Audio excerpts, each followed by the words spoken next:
வணக்கம் மக்களே, நான் உங்கள் அஸ்வின். ஆன்டி ஹீரோயின் ரொமான்ஸ் சீரீஸின் முதல் நாவலுடன் உங்களை சந்திப்பதில் எனக்கு பெரும் மகிழ்ச்சி. ஆன்டி ஹீரோ கதைகளும் ஆன்டி ஹீரோயின் கதைகளும் அடியே அனல் மலரே நாவலை போல anti hero versus anti heroine கதைகளும் இந்த சீரீஸில் வரும் என்பதை சொல்லிக் கொள்கிறேன். கணவனே கண்கண்ட ஆன்டி ஹீரோ கதை மிகவும் பரபரப்பானது. சாதாரண ஆன்டி ஹீரோ கதைகள் போல அல்லாமல் இந்த கதை உங்களுக்கு புதுமையான அனுபவமாக இருக்கும். இந்த சீரீஸில் நிறைய கதைகள் வரும் என்பதை மகிழ்ச்சியுடன் சொல்லிக் கொள்கிறேன். கதை கேட்க தயாரா? வாருங்கள், கதைக்குள் செல்வோம். எல்லா கணவர்களும் மனைவிகளுக்கு ஹீரோக்களா? எனக்கு தெரியாது. ஆனால் என் கணவர் எனக்கு கண் கண்ட ஆன்டி ஹீரோ. அமலாவிற்கு அந்த புதிய டைரியை பார்த்ததிலிருந்தே அதில் ஏதாவது எழுத வேண்டும் என்று யோசனை வந்து கொண்டே இருந்தது. இன்று அவன் இல்லாததால் ஏதாவது எழுதலாம் என்று தொடங்கினாள். எழுதி முடித்த நேரத்தில் ஒரு குரல் வந்தது. என்னை பத்தி எழுதிக்கிட்டு இருக்க? இல்லைங்க. உடனடியாக டைரியை மூடிவிட்டு திரும்பினாள். அவள் திரும்பினாள், ஆனால் அவன் திரும்ப விடவில்லை. ஸ்ரீநாத் தன் தாடி இல்லாத கன்னத்தை அவள் கன்னத்தில் உரசினான். விடுங்க, விடுறக்கா உன்னை கல்யாணம் பண்ணிருக்கேன். நீங்க காலையிலேயே கிளம்பி போயிட்டீங்களா? அதான் வரமாட்டீங்கன்னு நீ ஏன் நினைச்சுக்கிட்டியா? அப்புறம் ஆன்டி ஹீரோன்னு சொல்லிக்கிட்டு இருக்க? இல்லைங்க, அது ஏதோ தெரியாம. அது எப்படி தெரியாம வரும்? சரி, பயங்கரமா பசிக்குது, சாப்பிட்றீங்களா? அவள் மருண்ட விழிகளுடன் கேட்டாள். அமலாவை மேலிருந்து கீழ் வரை பார்த்தான் ஸ்ரீநாத். சாப்பிட்றனே என்று சொன்னான். சாப்பாடெல்லாம் ரெடியா தான் இருக்கு, பார்த்தாலே தெரியுது. அவன் அவளை நெருங்கினான். அவன் நெருங்கியது தெரியாதது போல இவள் சமையல் அறையை நோக்கி வேகமாக நடந்தாள். என்ன அவாய்டு பண்றாளாம்? ஆன்டி ஹீரோ இது கூட நல்லாதான் இருக்கு என்று நினைத்தபடியே அவனும் அவளை பின்தொடர்ந்தான். அந்த ரூம்ல இருக்கும்போது நான் என்ன பண்ணேன் என்று கேட்டபடியே டைனிங் டேபிளில் அவன் அமர்ந்தான். சுட சுட இருக்கும் உணவை எடுத்து வைத்து கொண்டே, பின்னாடி வந்தீங்க, தோல்ல சாஞ்சிங்க என்று ஒவ்வொன்றாக அடுக்க தொடங்கினாள். நீ என்ன பண்ண? நான் வந்துட்டேன். எதுக்கு வந்த? யார கேட்டு வந்த? சாரிங்க, இந்த வீணா போன சாரியை வச்சுக்கிட்டு தான் உலகத்துல நிறைய பேர் வாழ்ந்துகிட்டு இருக்காங்க. சிரித்து கொண்டே இப்படி சொல்லிவிட்டு அவன் சாப்பிட தொடங்கினான். அவனிடத்தில் அவளுக்கு கேட்பதற்கு நிறைய கேள்விகள் இருந்தன. ஆனால் எல்லா கேள்வியையும் ஒரே நேரத்தில் கேட்டுவிட முடியாது. முதலில் எந்த கேள்வியை கேட்க வேண்டும், அடுத்ததாக என்ன கேள்வி கேட்க வேண்டும் என்று அவள் வகைப்படுத்தி வைத்திருந்தாள். அவனிடத்தில் கேள்வி கேட்பதே பெரிய விஷயம்தான். இப்பொழுது அவள் மனதில் இருக்கும் கேள்வியை அவன் நன்றாக புரிந்து வைத்துதான் இருந்தான். ஆனால் அதை வெளியில் காட்டிக்கொள்ளாமல் தனக்கு ஏதோ அவசரம் இருக்கிறது என்பதை போல சாப்பிட்டு கொண்டிருந்தான். என்னங்க என்று லேசாக அவள் தொடங்கினாள். அதை எடுத்து வை, நானே கேட்கணும்னு நினைச்சேன். ஒரு உணவு பதார்த்தத்தை சுட்டி காட்டினான். அதாங்க நானும் அதான் கேட்கலான்னு நினைச்சேன். இவளும் சமாளித்தபடியே எடுத்து வைத்தாள். அவனுடைய கைபேசி அலறியது. கைபேசியின் தொடுதிரையை அவள் பார்த்தாள். ஜி என்ற ஒற்றை எழுத்து மட்டுமே அதில் வந்தது. அவள் கைபேசியை பார்ப்பதை அவன் பார்த்து விட்டான். என்ன, யார் போன் பண்றாங்கன்னு தெரிஞ்சுக்கணுமா? இல்லைங்க. ஏன் சாப்பிடாம இருக்க? நீயும் சாப்பிடு. இல்லைங்க, நான் அப்புறமா சாப்பிட்டுக்கிறேன். இப்பவே சாப்பிட்டுக்கோ. அப்புறம் தனியா டைரி எழுதும் போது ஆன்டி ஹீரோ அது இதுன்னு இருக்காத. ஐயோ, அது தெரியாம எழுதிட்டாங்க. உன்னோட கை தானா பெண் எடுத்து தானா எழுதிக்கிச்சா என்ன? அவன் குரலில் ஏற்ற இறக்கங்கள் இருந்தது. அதில் லேசான குறும்பும் கண்டிப்பும் இருந்தது. குறும்பு மற்றும் கண்டிப்பின் அளவுகள் சரியான சதவீதத்தில் இருக்கிறது என்பதை அவள் புரிந்து கொண்டாள். திரும்பவும் அவனுடைய கைபேசி சினுங்கியது. எடுத்து யாருன்னு கேளுங்க. நீ நல்லாவே முன்னேறிட்ட. ஒரு மனைவியா என்ன சொல்லணும்? சாப்பிட்டு முடிச்சுட்டு போன் எடுங்கன்னு சொல்லணும். ஆனா நீ என்ன சொல்ற? போனை பேசுங்க, அதுக்கப்புறம் சாப்பிடலாம்னு சொல்ற. இதையெல்லாம் பண்ணிட்டு நான் தான் ஆன்டி ஹீரோன்னு வேற சொல்ற. நீங்க ஏங்க அதையே சொல்லிட்டு இருக்கீங்க? தெரியாம எழுதிட்டேன், விடுங்களேன். நீங்க சாப்பிட்டே போன் எடுத்து பேசுங்க. அமலா, இங்க பாரு, ஒன்னே ஒன்னு சொல்லிக்கிறேன். சாப்பிடும்போது எங்க அப்பனே எனக்கு போன் பண்ணாலும் போன் எடுக்க மாட்டேன். புரியும்னு நினைக்கிறேன். புரிந்ததற்கு ஆதாரமாக அவள் தலையை அசைத்தாள். ஆனால் இப்பொழுதும் அவளுடைய மனதில் அந்த கேள்வி தொக்கி நின்று கொண்டுதான் இருந்தது. திரும்பவும் அந்த கேள்வியை கேட்பதற்கு அவள் தயாரானாள். ஜன்னல் வழியாக கதிரவனின் ஒளி உள்ளே பயங்கரமாக பாய்ந்தது. இந்த கர்ட்டனையில சரியா மூட மாட்டியா? கண்ணிலேயே வெளிச்சம் விழுகுது. வெயில உட்கார்ந்து சாப்பிட்டு இருக்கிற மாதிரி இருக்கு. சாரிங்க. இருவரும் இப்பொழுது ஜன்னலை நெருங்கினார்கள். நானே கர்ட்டனையெல்லாம் மூடிக்கிறம்மா, அப்புறம் நீ என்று அவன் தொடங்கினான். நான் அப்படி உங்களை கூப்பிடவே மாட்டேங்க, எழுதி வைக்கவும் மாட்டேன். என்னதான் அவனை செய்து கொள்கிறேன் என்று சொன்னாலும் அவளும் அவனுக்கு துணையாகவே இருந்தாள். 5ற்கும் மேற்பட்ட ஜன்னல்களை அவர்கள் ஒவ்வொன்றாக கர்ட்டனை போட்டு மூடினார்கள். கர்ட்டனை இழுத்து மூடும் பொழுது அவர்களுடைய கரங்கள் அணிச்சியாக மோதி கொண்டன. இடிக்காம வேலை செய்யாமலா? சரிங்க. முதல் ஜன்னலில் வேலை செய்து கொண்டு இருக்கும்போது இப்படி சொன்னான். அமலா, எதுக்கு மேல மேல வந்து விழுகிற? இது 2வது ஜன்னல். 3வது ஜன்னலின் போது அவள் மொத்தமாக விலகி கொண்டாள். தூரத்திலிருந்தே கர்ட்டனை சரி செய்தாள். 4வது ஜன்னலின் போது அடிக்கடி மேலே இடிக்கலாம், தப்பில்ல.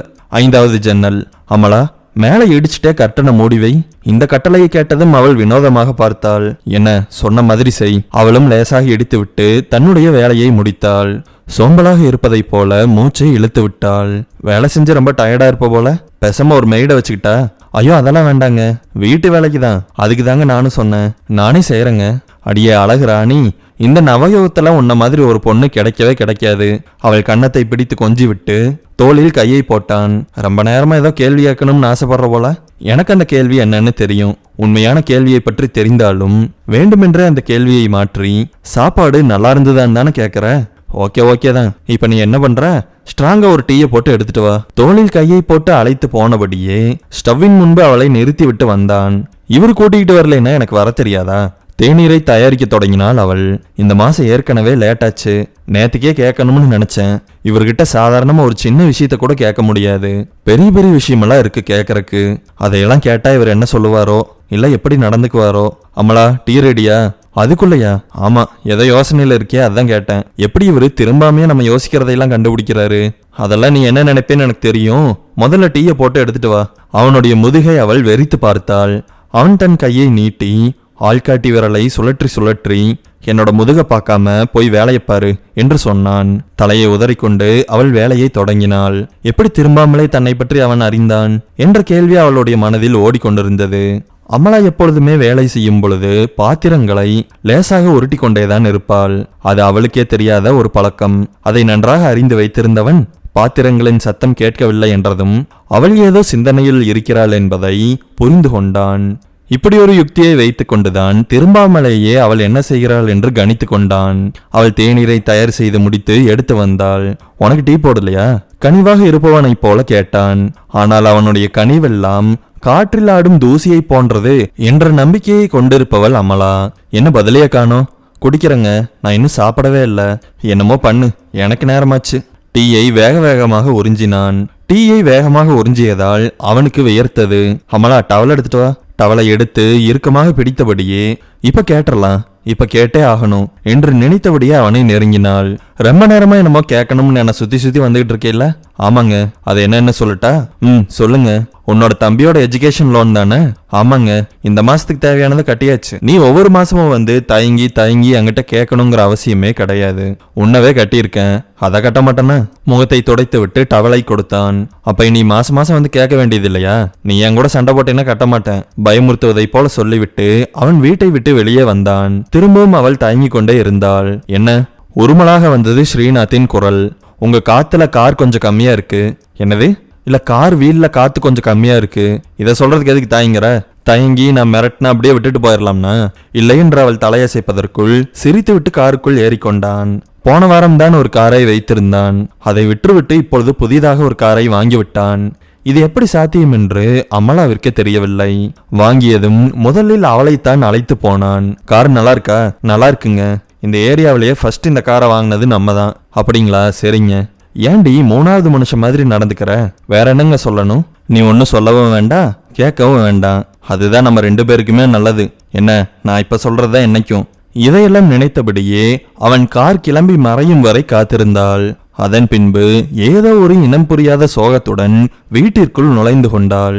வீட்டை விட்டு கிளம்பிய ஸ்ரீநாத் 2 கிலோமீட்டர் தள்ளி தன்னுடைய வண்டியை நிறுத்தினான். அவன் தொலைபேசிக்கு ஏற்கனவே அழைத்திருந்த எண்ணிற்கு திரும்பவும் அழைத்தான். நீங்க போன் எடுக்கலைன்னு இனிமே பயந்துட்டேன். நீ பயப்படுற அளவுக்குலாம் ஒன்றும் இல்லை. ஹெட் உங்களுக்காக ரொம்ப நேரமா வெயிட் பண்ணிக்கிட்டு இருக்காரு. வந்துருவேன், நான் அங்கதான் வந்துகிட்டு இருக்கேன். எப்படியும் இன்னைக்கு ஒரு 4 மணி நேரமாவது ஆகும்னு நினைக்கிறேன். பாத்துக்கலாம் விடு, அதுதானே வேலையே. சிரித்து கொண்டே அழைப்பை துண்டித்தான். தன்னுடைய கைபேசியை மொத்தமாக அணைத்தான். மாலை அவனுடைய வீட்டிற்கு அமலாவின் தந்தை வந்திருந்தார். என்னம்மா மாப்பிள்ளை எங்க? அவரு வேலை விஷயமா வெளியில போயிருக்காரு. அவளுக்கு தெரிந்தாலும் தெரியவில்லை என்றாலும் ஏதோ ஒரு பொய்யை சொல்லக்கூடிய நிலைமையில்தான் அவள் இருந்தாள். வேலைக்கெல்லாம் போறாரா என்ன? அதை பத்தி உங்களுக்கு என்னப்பா? பரவாயில்லம்மா, அவர் விட்டு கொடுக்காம பேசுற. இதற்கு அமலாவிடத்திலிருந்து எந்த ஒரு பதிலும் வரவில்லை. அவருடைய முகத்தை பார்க்க முடியாமல் தலையை கவிழ்த்தபடியே அமர்ந்திருந்தாள். அமலா, நீ வருத்தப்படணும்னு இல்ல, சும்மாதான் கேட்டேன். சரிப்பா, எதுக்காக வந்தீங்க? காரணத்தோட தான் உன்னை பார்க்க வரணுமா என்ன? அது இல்லப்பா, அவர் ஏன்னு கேட்பாரா என்ன? ஆமாப்பா, எதுக்காக வந்தீங்கன்னு சொன்னீங்கன்னா நல்லா இருக்கும். இவர்கள் பேசிக்கொண்டு இருக்கும் போதே வாசலில் அவனுடைய கார் சத்தம் கேட்டது. அப்பா அவர் வந்துட்டாரு. எதுக்குமா பயந்துக்கிற? பயப்படலப்பா. இப்படி அவள் சொன்னாலும் அவளுடைய இதழ்கள் நடுங்கிக் கொண்டுதான் இருந்தது. வேகமாக எழுந்து வாசலை நோக்கி ஓடினாள். நான் தான் அவரை பார்த்து பயந்துக்கணும், இந்த பொண்ணு எதுக்கு பயந்துக்குது? இப்படி நினைத்தார் அமலாவின் தந்தை. வாசலை தாண்டாமல் நிலவாசல் படியில் நின்றபடியே அவனுக்காக காத்திருந்தாள் அமலா. அவன் இறங்கியதும் வாசலில் நின்று கொண்டிருந்த வண்டியைத்தான் முதலில் பார்த்தான். ஒரு குறு நகையை முகத்தில் தவள விட்டபடியே அமலாவை நெருங்கினான். அவளுடைய கன்னத்தை லேசாக தட்டினான். அப்பா வந்திருக்காரு என்று சொன்னாள். அது அவனுடைய காதில் விழுந்ததா இல்லையா என்று தெரியாத வண்ணமே அவன் நடந்து கொண்டான். துள்ளி குதித்தபடியே வீட்டினுள் நுழைந்தான். இவனை பார்த்துவிட்டு அமலாவின் தந்தை எழுந்தார். அதை கண்டுகொள்ளாத அவனோ நேரடியாக படுக்கை அறையை நோக்கி நடந்தான். வேகமாக நடந்ததால் அவனை பின்பற்றி ஓடினாள் அமலா. உள்ளே போனவன் டிஷர்ட்டை கலற்றி விட்டு முகத்தை கழுவ தொடங்கினான். ஏங்க, அப்பா வந்திருக்காரு தெரியுமே. முகத்தில் நீர் திவலைகள் நகர சிரித்தபடியே அவன் பேசினான். அவர்கிட்ட பேசலையா? அவரு உங்களுக்காக தான் வெயிட் பண்ணிக்கிட்டு இருக்காரு. எனக்காக வெயிட் பண்றாரா? ஆச்சரியமா இருக்கே. திரும்பவும் முகத்தை கழுவினான். அவன் எப்பொழுது அந்த சடங்கை முடிப்பான் என்று அவள் காத்து கொண்டிருந்தாள். அந்த அளவு அவளை பொறுமையில்லாமல் ஆக்கிவிட்டான் அவன். மைக்ரோ ஃபேப்ரிக் துண்டை எடுத்து முகத்தை துடைத்து கொண்டான். அவர் எனக்காக எதுக்கு வெயிட் பண்ணணும்? அவருக்கு எனக்கு ஒரு டிரான்சாக்ஷன் கிடையாது. மொத்தமாக அவளை நடுவில் நிறுத்தி வைத்து கொண்டு இப்படி ஒரு வார்த்தையை அவன் உதிர்க்கலாமா? அமலா சோகமாக முகத்தை வைத்தபடியே சுவரில் சாய்ந்து நின்றாள். இதற்கு மேலும் அவளுடன் விளையாடினால் கண்டிப்பாக அழுது விடுவாள் என்பது ஸ்ரீநாத்திற்கு தெரியும். போ வரேன், இப்படியாவே வர முடியும்? ஒரு சப்பையான சமாதானத்தை சொல்லி அவளை அந்த அறையிலிருந்து விரட்டினான். அறை கதவை திறந்து கொண்டு வெளியே வந்தவள் நிலைமையை சமாளிக்க முடியாமல், அப்பா உங்களுக்கு காஃபி போடுறேன் என்று சொன்னபடியே சமையலறை நோக்கி விரைந்தாள். தன்னுடைய அப்பாவை சாதாரண ஒரு பூச்சி போல அவன் கண்டுகொள்ளாமல் நகர்ந்தது அவளுக்கு வலிக்கத்தான் செய்தது. அந்த வலியின் விளைவாக கண்கள் சிவந்து கண்ணீரும் வந்தது. கண்ணீரை துடைத்து விட்டு கொண்டே ஸ்ரீநாத்திற்கு தேநீரையும் அவளுடைய அப்பாவிற்கு காப்பியையும் தயாரித்தாள். இரண்டையும் எடுத்துக்கொண்டு போய் அப்பாவிடத்தில் வைத்துவிட்டு, இருங்கப்பா, அவரை கூட்டிட்டு வந்துடுறேன், அதுக்கப்புறம் குடிங்க. தன்னுடைய மகளின் செய்கையெல்லாம் அவருக்கு மிகவும் வித்தியாசமாக இருந்தது. சரிம்மா என்று 2 வார்த்தையை மட்டும் அவர் உதிர்த்தார். அரை கதவை திறந்து கொண்டு அவள் உள்ளே போனாள். சாவகாசமாக கட்டலில் படுத்து தூங்கி கொண்டிருந்தான் அவன். அச்சச்சோ, தூங்க ஆரம்பிச்சிட்டாரே. என்னங்க என்னங்க, உங்களுக்கு காஃபி போட்டிருக்கேன், டேபிள்ல வச்சுட்டு போமா? இல்லைங்க, ஹாலில் இருக்கு. ஹாலில் இருந்து எடுத்துட்டு வந்து திரும்பவும் இங்க வச்சுட்டு போ. இதையெல்லாம் சொல்லியா கொடுக்கணும்? கண்களை திறக்காமல் கைகளை கட்டியபடியே அவன் படுத்துக்கொண்டே பேசினான். அப்பா உங்களை பார்க்கறதுக்கு. ஓ, அவர் வேற வெயிட் பண்றாரா? சோம்பலாக விழிகளை திறந்தான். என்ன விஷயம்? நீயே பேசி அனுப்ப வேண்டியது தானே என்று சொன்ன பொழுது அவளுடைய மனம் மிகப்பெரிய இறுக்கத்திற்கு ஆளானது. அவளுடைய தொண்டைப்பந்து மேலும் கீழும் ஏறி இறங்கியது. இங்க பாருமா, அலாரமிச்சிடாத, வரேன் சரியா? அவன் சொன்னதை போலவே வந்தான். ஆனால் அவன் வருவதற்கு வெகு நேரம் ஆகிவிட்டது. அதற்குள் காஃபியையும் தேநீரையும் மாற்றி மாற்றி பார்த்தபடியே அமலாவின் தந்தை அமர்ந்திருந்தார். வந்து அமர்ந்தவன் அவரிடத்தில் ஒரு வார்த்தையை கூட பேசாமல் காஃபியை எடுத்து உறிஞ்சினான். காஃபி ஆறி போயிருச்சு. காஃபிவா குடிச்சிங்க? உங்களுக்கு நான் டீ தானே போட்டேன். காஃபி போட்டேன்னு தானே ரூம்ல வந்து சொன்னேன். சாரிங்க, போ டீ போட்டு எடுத்துட்டு வா. பெண்களிடம் எந்த விதமான கட்டளையை வேண்டுமானாலும் தரலாம். இந்த ஒரு கட்டளையை தவிர 2வது முறை காபி அல்லது டீயை தயாரிக்க சொன்னால் அவர்கள் சாதாரண நிலையிலிருந்து மிகவும் மோசமான கோப நிலைக்கு போய்விடுவார்கள். இப்பொழுது அவளும் அதே நிலைக்குத்தான் தள்ளப்பட்டாள். தயங்கிக் கொண்டே அமலாவின் தந்தை இப்படி உரையாடலை தொடங்கினார். நல்லா இருக்கீங்களா? ரொம்ப நல்லா இருக்கேன். ஆனால் இவன் திருப்பி எப்படி இருக்கிறீர்கள் என்று கேட்கவே இல்லை.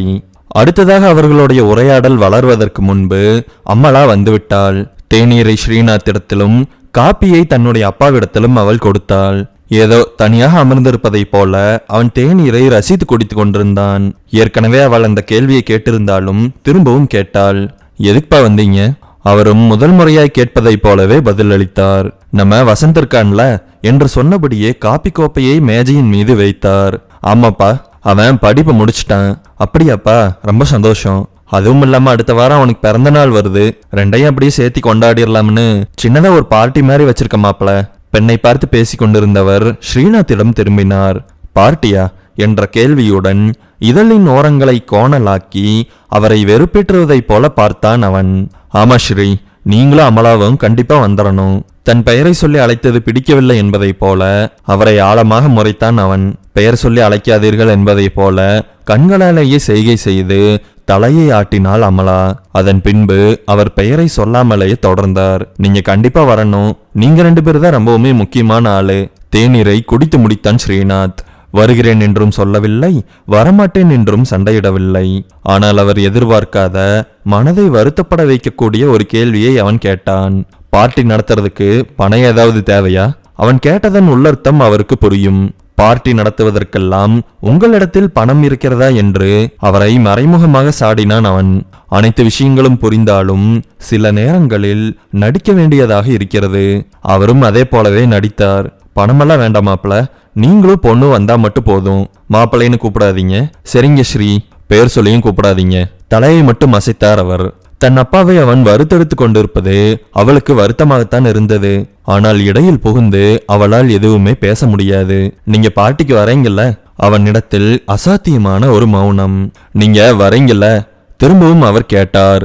எந்த விதமான சலனமும் இல்லாமல் அமர்ந்திருந்தான் அவன். சரிம்மா, நீயும் மாப்பிளையும் வந்துருங்க, நான் டேட்டை கன்ஃபார்ம் பண்ணிட்டு உங்களுக்கு கூப்பிடுறேன். சரிங்கப்பா. அவன் அவருடைய முகத்தை கூட பார்க்கவில்லை. தலையை லேசாக சாய்த்து தரையை பார்த்து கொண்டிருந்தான்.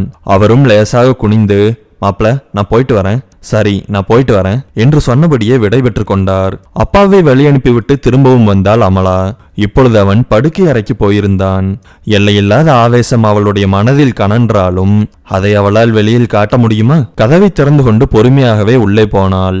வா, கொஞ்ச நேரம் தூங்கலாம், இன்னைக்கு எந்த வேலையும் கிடையாது. அவன் சொன்னால் சொன்னதுதான். அதற்கு மேல் ஒரு வார்த்தையை கூட பேச முடியாது. அவனுக்கு நன்றாக இடைவெளி விட்டு அவள் தள்ளி அமர்ந்து கொண்டாள். வந்து உட்கார்றதுக்கு தான் அவனை கூப்பிட்டனா? அவள் சாய்ந்து படுத்து கொண்டாள். ஆனால் அவனை தொடவில்லை. உனக்கு உன்னோட அப்பாவுக்கெல்லாம் கோபமே இருக்கக்கூடாது. அவன் சாடுவது போல் பேசிவிட்டு கண்களை மூடி படுத்து கொண்டான். அவளுடைய அப்பாவிடத்திலும் நிறைய தவறுகள் இருப்பதால் அவளால் எதிர்த்து பேச முடியவில்லை. அடுத்த நாள் காலை ஸ்ரீநாத் மிகவும் மெதுவாக வேலை செய்து கொண்டிருப்பதாகவே அவளுக்கு தோன்றியது. ஏனென்று அவளும் கேட்கவில்லை, அவனும் சொல்லவில்லை. எப்பொழுதும் கிளம்பும் நேரத்திற்கும் அவன் கிளம்பவில்லை. என்றும் வீட்டில் தங்காத அவன் இன்று வீட்டில் தங்கப் போகிறான் என்று புரிந்து கொண்டாள் அவள். ஆனால் அதற்குள் 11 மணி ஆகியிருந்தது. காலையிலிருந்து எதுவும் சாப்பிடல. டீ போட்டு எடுத்துட்டு வரட்டா? டீ போட்டு எடுத்துட்டு வரியா? மணி என்னாச்சு? டிஃபன் கொடுப்பேன்னு பார்த்தேன். இல்லைங்க, நீங்க கிளம்பாம உட்காந்துருந்தீங்களா? டிஃபன் ரெடியா தான் இருக்கு.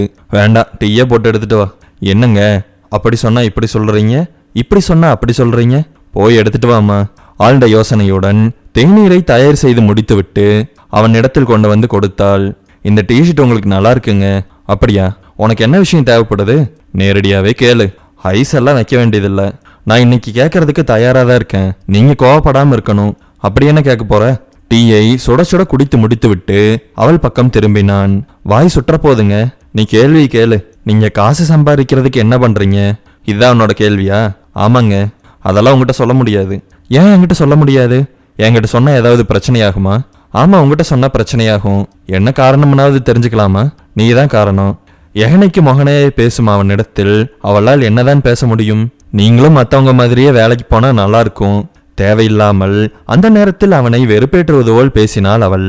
நானும் வேலைக்கு தானே போறேன். வேலைக்கா போறீங்க? கார் எடுத்துட்டு போனா ஊரை சுத்திட்டு வரீங்க. என்னடி, என் மேல பயமில்லாம ஆயிடுச்சா? இல்ல, அப்படியெல்லாம் இல்லைங்க. நீங்க பண்றதான் சொல்றேன். நீங்களும் மற்றவங்க மாதிரி வேலைக்கு போனா என்ன? இன்னைக்கு நல்லா தைரியமா பேசுற. மற்றவங்க மாதிரி எல்லாம் வேலைக்கு போக முடியாது. முட்டாளுங்க மாதிரி காலையிலிருந்து நைட்டு வரைக்கும் ஒரே இடத்துல உட்காந்துக்கிட்டு தண்ணி குடிச்சா முறைப்பானோ, போன் பேசினா திட்டுவானோன்னு பயந்துகிட்டு இருக்க முடியாது. அதுக்காக வேலைக்கு போகாம இருக்க முடியாதுல்ல. இப்போ ஒருத்தனுக்கு 8 மணி நேரம் தான் வேலைன்னு சொல்லி சேர்த்துறாங்க. 10 மணி நேரம் வேலை வாங்கினாங்கன்னா அது நியாயமா? இல்லைங்க. அந்த மாதிரி நியாயமில்லாத இடத்துல இருந்து இருந்து நானும் சுத்தமா அநியாயம் பண்ற ஆளா மாறிட்டேன். புரியலைங்க. புரியாம இருக்கிறது தான் நல்லது. சரி வா, டான்ஸ் ஆடலாம். டான்ஸ் எல்லாம் எனக்கு ஆட தெரியாதுங்க. அப்படியா? இது தெரிஞ்சிருந்தா உன்னை கல்யாணமே பண்ணியிருக்க மாட்டேனே. நீங்க சொல்றது மனசுக்கு கஷ்டமா இருக்கு. வா, அப்ப எந்திரிச்சு என் கூட டான்ஸ் ஆடு. ஒரு பாடலை ஒலிக்க விட்டான். அவளுடன் சேர்ந்து நடனம் ஆட தொடங்கினான். அவன் நன்றாக ஆடினான். அவள் அவனுக்கு ஈடு கொடுக்க முடியாமல் ஏதோ சுற்றி சுற்றி ஆடிக்கொண்டிருந்தாள். உனக்கு ஆடவே தெரியல. கடைசியாக அவன் இப்படி சொல்லிவிட்டு போனது அவளுக்கு மிகப்பெரிய வருத்தம்தான். ஆனால் சமையலில் அதை சரி செய்து விடலாம் என்று அவள் நம்பினாள். ஏன் டான்ஸ் நல்லா இல்லைன்னு சொன்ன உடனே கோவம் வந்துருச்சா? ஏதோ யோசித்து கொண்டிருந்தவளை அவன் உசுப்பினான். இல்லைங்க, எதை கேட்டாலும் இல்லைங்கன்னு சொல்லி எஸ்கேப் ஆயிரு. உங்களை மாதிரிலாம் எனக்கு டான்ஸ் ஆட தெரியாது. நான் என்ன உங்களை மாதிரி பார்ட்டி கிளப்னா போயிட்டு இருக்கேன்? அடிங்க, நான் பார்ட்டி கிளப்பெல்லாம் போறேன்னு நீ பாத்தியா? சும்மா உங்களை வெறுப்பேத்துறதுக்காக சொன்னேன். நீ சரியான திருடின்னு தெரியாம உன்னை நான் கல்யாணம் பண்ணிட்டேன். சமாளிப்பது போல் சிரித்தாள் அமலா. எங்கேயாவது வெளியில போலாம்னா சொல்லு, ஒரே போர் அடிக்குது. அதானே பார்த்தேன், உங்களால வீட்ல எல்லாம் இருக்க முடியாதே. வெளியில போலாம்னா சொல்லு, போலாம். போனுங்க, வீட்டுக்கு நிறைய பொருட்கள் வாங்கணும். போர் அடிச்சிட மாட்டியே? போர் அடிக்காம உங்களை கூட்டிட்டு போறேன், போதுமா? வா போலாம். இருவரும் தயாராகி பொருட்களை வாங்குவதற்காக கிளம்பினார்கள். நிறைய இடங்கள் சுற்றி அவளுக்கு வேண்டிய வேண்டாத பிடித்த பிடிக்காத பொருட்களை அவன் வாங்கி கொடுத்தான். வாங்கி கொடுப்பது ஸ்ரீநாத் ஆயிற்றே.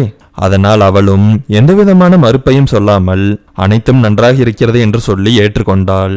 பொருட்களை வாங்கி முடித்துவிட்டு ஒரு கடையில் அமர்ந்து தேநீரை குடித்து கொண்டிருந்தார்கள். அப்பொழுது அவளுக்கு எதிரில் இருப்பவன் அவளை முறைத்து ஒரு மாதிரி மோசமாக பார்த்து கொண்டிருந்தான். அவள் நெளிவதை வைத்து அவளை யாரோ அசிங்கமாக பார்க்கிறார்கள் என்பது ஸ்ரீநாத்திற்கு புரிந்து போனது. ஒரு பெண்ணின் கண் அசைவை வைத்து அவள் என்ன நினைக்கிறாள் என்று தெரிந்து கொள்வதெல்லாம் ஒரு வித்தை. அது சிலரால் மட்டுமே சாத்தியப்படும். அந்த வித்தை கைவரப்பட்ட ஸ்ரீநாத் அமலாவை முறைத்து பார்த்து கொண்டிருந்தவன் எதிரில் போய் அமர்ந்தான். என்ன, அவ உனக்கு வேணுமா? யாரா நீ? தேவையில்லாம என்னென்னமோ பேசிட்டு இருக்க. நான் யாருங்கிறது இருக்கட்டும், நீ அந்த மணி கேங்ல வேலை செய்யற ஆள் தானே? மட்டை எதுவும் பண்ண தெரியாதுல்ல உனக்கு? சும்மா கத்தியை தூக்கிட்டு ஆவோன்னு கத்துவ. ஏய் ஏய், என்னை பத்தி எப்படி உனக்கு தெரியும்? அவன் பயங்கரமாக தடுமாறினான். தெரியும், உட்கார்றா. நான் யாருங்கிறது முக்கியம் இல்ல, ஆனா என்ன பகைச்சுக்கிட்டேன்னா நாளைக்கு நீ உயிரோட இருக்க மாட்டேங்கிறது மட்டும் நிச்சயம். யார் நீ? அது உனக்கு தெரியணுங்கிற அவசியம் இல்ல. அவளை நீ மோசமா பாத்தியா இல்லையா? பார்த்தேன். இனிமேல் நீ அந்த மாதிரி என்னோட ஒய்ஃப் இல்ல, எந்த ஒரு பொண்ணையும் பார்க்க கூடாது. அப்படி நீ பார்க்கறத நான் பார்த்துட்டேன்னு வச்சுக்கோ, அறுத்துருவேன். ஒற்றை வார்த்தையாக இருந்தாலும் அவன் எதை குறிப்பிடுகிறான் என்று நன்றாகவே புரிந்து கொண்டான். அமலாவை மோசமாக பார்த்து கொண்டிருந்தவன் ஸ்ரீநாத் எழுந்ததும் அவனும் எழுந்தான். திடீரென்று ஒருவன் வந்து தன்னுடைய ஜாதகத்தையே சொல்லிவிட்டு கொலை மிரட்டலையும் விடுகிறான் என்றால் அவன் சாதாரண ஆளாக இருக்க முடியாது. இதை புரிந்து கொண்டவன், நான் வேணா சிஸ்டர்கிட்ட சாரி கேக்கிட்டா? போய் உன்னோட வீட்டுல ஏதாவது சிஸ்டர் இருப்பாங்க, அவங்க கிட்ட சாரி கேளு. அவகிட்ட நீ பேசுறதுக்கு ட்ரை பண்ண, நான் முன்னாடி சொன்னதை செஞ்சிருவேன். அமலா எந்திரி, இன்னும் டீ குடிக்கலைங்க, வீட்டுல போய் குடிச்சுக்கலாம் வா. அவளை மிரட்டி அழைத்து கொண்டு வீட்டிற்கு போனான். என்னங்க, என்ன முறைச்சு பார்த்துக்கிட்டு இருந்தவங்கிட்ட என்னமோ பேசிக்கிட்டு இருந்தீங்களே, என்னதான் அவங்ககிட்ட பேசிக்கிட்டு இருந்தீங்க? இந்த மாதிரி பொண்ணுங்களையெல்லாம் வெறிக்க பார்த்தீங்கன்னா அறுத்துருவன்னு சொன்னேன். நமக்கு எதுக்குங்க பிரச்சனை?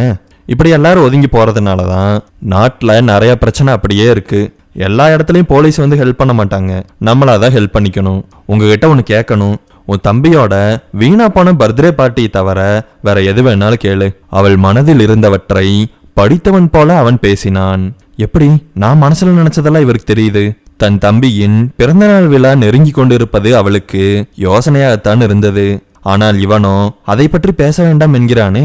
இவனை கண்டிப்பாக அழைத்து போய்விட வேண்டும் என்ற தீர்மானத்திற்கு அவள் வந்தாள்.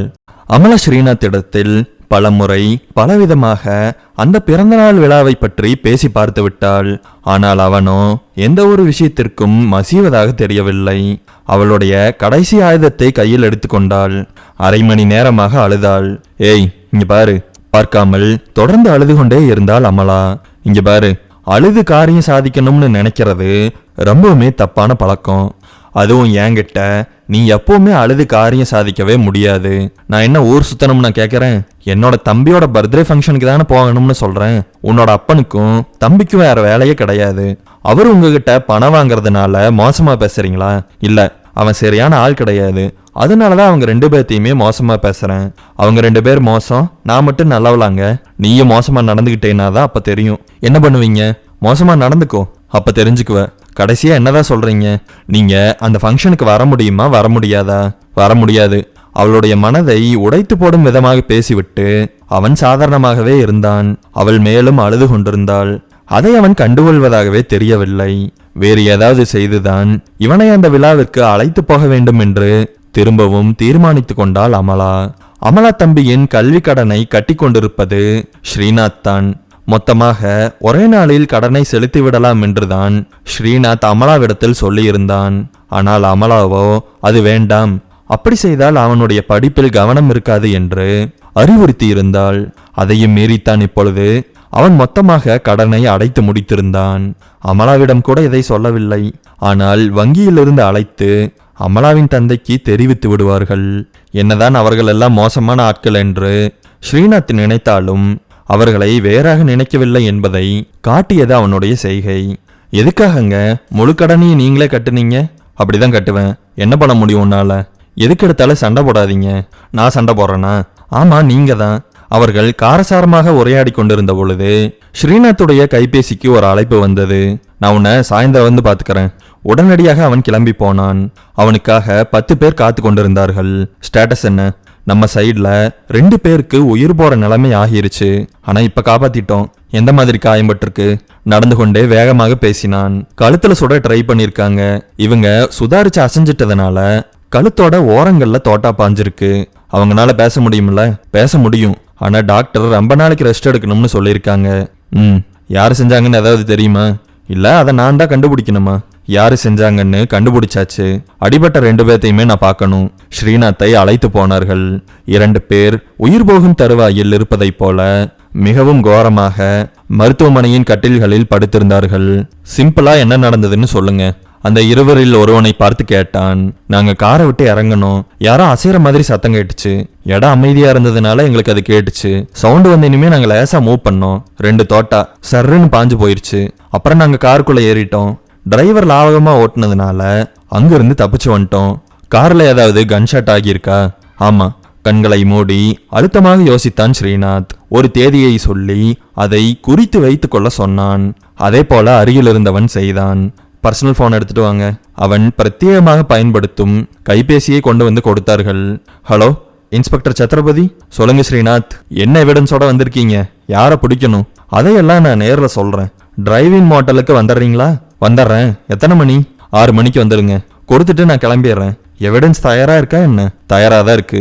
சரி, பதிலுக்கு என்ன எதிர்பார்க்குறீங்க? நான் சொல்ற டேட்ல தான் அவங்கள அரெஸ்ட் பண்ணணும். நீங்க சொன்ன மாதிரியே பண்ணிடலாம். அழைப்பை துண்டித்தான் ஸ்ரீநாத். நான் குறிச்ச டேட்ல இவங்கள சுட்டவங்க அரெஸ்ட் ஆயிருவாங்க. யாருக்கும் எந்த சந்தேகமும் வராத மாதிரி வேற ஒரு கேஸ்ல தான் அவங்க மாட்டுவாங்க. இதனால நம்ம கேங்குக்கு எந்த விதமான பிரச்சனையும் வராது. கேங்கே கொதிச்சு போயிருக்கு. பசங்களா போட்டு தள்ளணும்னு ஆசைப்படுறாங்க. போட்டு தள்ளணும்னா போட வேண்டியது தானே? இல்ல, உங்களை கேட்காம செய்ய முடியாதுல்ல? தெரியுதுல்ல? அப்ப நான் சொல்ற மாதிரி தான் செய்யணும். இந்த கேங்கை தொடர்ந்து நடத்தணுமா வேண்டாமா? ஆம் என்பதை போல அங்கே இருந்த 20க்கும் மேற்பட்டவர்கள் தலையை அசைத்தார்கள். அப்போ நான் சொல்ற மாதிரி செய்யுங்க. அவனுடைய கட்டளைக்கு அவர்கள் அடிபணிந்தார்கள். அமலா ஸ்ரீநாத்தை தன்னுடைய வழிக்கு கொண்டு வருவதற்கு ஒரு திட்டத்தை போட்டு முடித்திருந்தாள். அவனுக்கு நடனமாடுவதென்றால் மிகவும் பிடிக்கும்.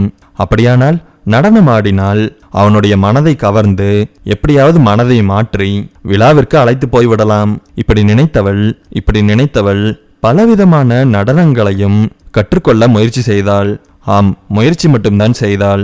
அவளுக்கு வரவில்லை. கடைசியாக ஒரு யுக்தியை அவள் கையாண்டாள்.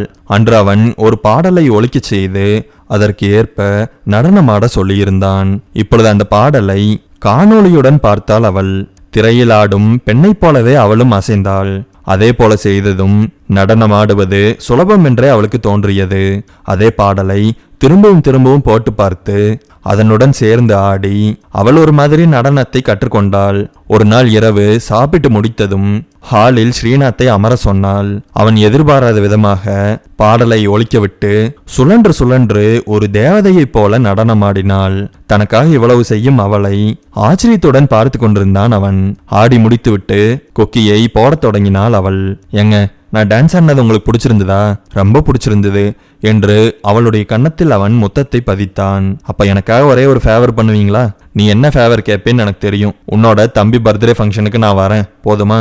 இப்பொழுது அவள் முத்தமிட்டாள். ஹலோ, நான் தான் பேசுறேன். சொல்லுங்க, என்ன காலையிலேயே ஃபோன் பண்ணிருக்கீங்க? புதுசா ஒரு கேங் உள்ள வந்திருக்கு. சின்ன கேங்கு தான், அதனாலதான் பிடிக்க முடியல. புது கேங் வந்திருக்குன்னு சொல்லலாம்னு தான் கூப்பிட்டேன். சரி, வேற ஒன்றும் இல்ல. வேற ஒன்றும் ப்ராப்ளம் இல்ல. ஏதாவதுன்னா கூப்பிடுங்க. அவன் பேசுவதை அவள் பார்த்து கொண்டுதான் இருந்தாள். என்னமலா, என்ன வேணும்? இந்த ட்ரெஸ் நல்லா இருக்கான்னு பார்த்து சொல்லுங்க. ட்ரெஸ் சூப்பரா இருக்கு. அவனுக்கும் அவளுக்கும் அவளே உடையை தேர்ந்தெடுத்தாள். அந்த பிறந்தநாள் விழாவிற்கான நாளும் வந்தது. வசந்தின் பிறந்தநாள் பார்ட்டிக்கு போவதற்காக இருவரும் தயாராகி கொண்டிருந்தார்கள். அமலா, தயாராகிட்டியா? உனக்காக தாண்டி இந்த பார்ட்டிக்கே வரேன். எதுக்காக நீ மூஞ்சிய தொங்க போட்டு வச்சிருக்க? உங்களுக்கு விருப்பம் இல்லாம நான் கூட்டிட்டு போறேங்க, அதனாலதான் சங்கட்டமா இருக்கு. இப்படி அவள் பேசிக்கொண்டிருந்த வார்த்தைகள் அவனுடைய காதில் விழவில்லை. அவள் எப்படி உடை உடுத்தி இருக்கிறாள் என்று பார்த்து கொண்டிருந்தான் அவன். அவள் உடையின் நேர்த்தி அவனை சொக்க வைத்தது. இளம் மஞ்சள் நிறத்தில் சாதாரணமாகவே ஒரு உடையை அணிந்திருந்தாள் அவள். அந்த சாதாரணமான உடை அவளுக்கு அசாதாரணமாக இருந்தது. மாற்றச் சொல்லலாம் என்று ஒரு நொடி அவன் யோசித்தான். அதன் பிறகு வேண்டாம் என்று விட்டுவிட்டான். இந்த உடையும் நிறமுமே அவனை மயக்குகிறது. இன்னும் அடர்த்தியான நிறங்களுடைய உடைகளை அவள் உடுத்தினால் அவனுக்கு கிறுக்கே பிடித்தாலும் பிடித்துவிடும். உங்களுக்கு விருப்பந்தானே? மாய கற்பனைகளிலிருந்து அவன் வெளியே வந்தான். விருப்பந்தான். எதுல? இந்த பார்ட்டிக்கு வரதில்ல? கண்டிப்பா விருப்பந்தான். நீ வேற டான்ஸ் எல்லாம் ஆடுனியா, அதனாலதான் நான் உங்க கூட வரேன். நீங்க அங்க வந்து கோவப்பட மாட்டீங்களே? கோவப்பட மாட்டேன். வாய் வார்த்தையே இப்படி சொன்ன எப்படி? அவன் கோவப்படுவான் என்று அவளுக்கு தெரியும். ஒரு முறை கோபம் வந்து நடுரோட்டில் வைத்து ஒருவனுடைய முகத்தை குத்தி கிழித்திருக்கிறான். அப்படிப்பட்டவனை எளிதில் நம்ப முடியாது. அதனால்தான் அவள் அழுத்தி கேட்டாள். அவள் அழுத்தி கேட்டதும், சரி நான் ப்ராமிஸ் பண்றேன், போதுமா? கோவப்பட மாட்டேன், சரியா என்று கேட்டதும் தான் மனதில் அவளுக்கு ஒரு அமைதியே நிலவியது. இருவரும் காரை எடுத்துக்கொண்டு கிளம்பினார்கள். வேற ஏதாவது வழியில வாங்கணுமா என்று கேட்டான். அவனுடைய கனிவான பேச்சு அவளுக்கு ஆச்சரியமாகத்தான் இருந்தது. இல்லைங்க, நம்ம எதுவும் வாங்க வேண்டியதில்லை. பர்த்டேக்கு கிஃப்ட் இல்லாம போனா எப்படி என்று சொன்னவன் ஒரு வாட்சின் கடையின் முன்பு வண்டியை நிறுத்தினான்.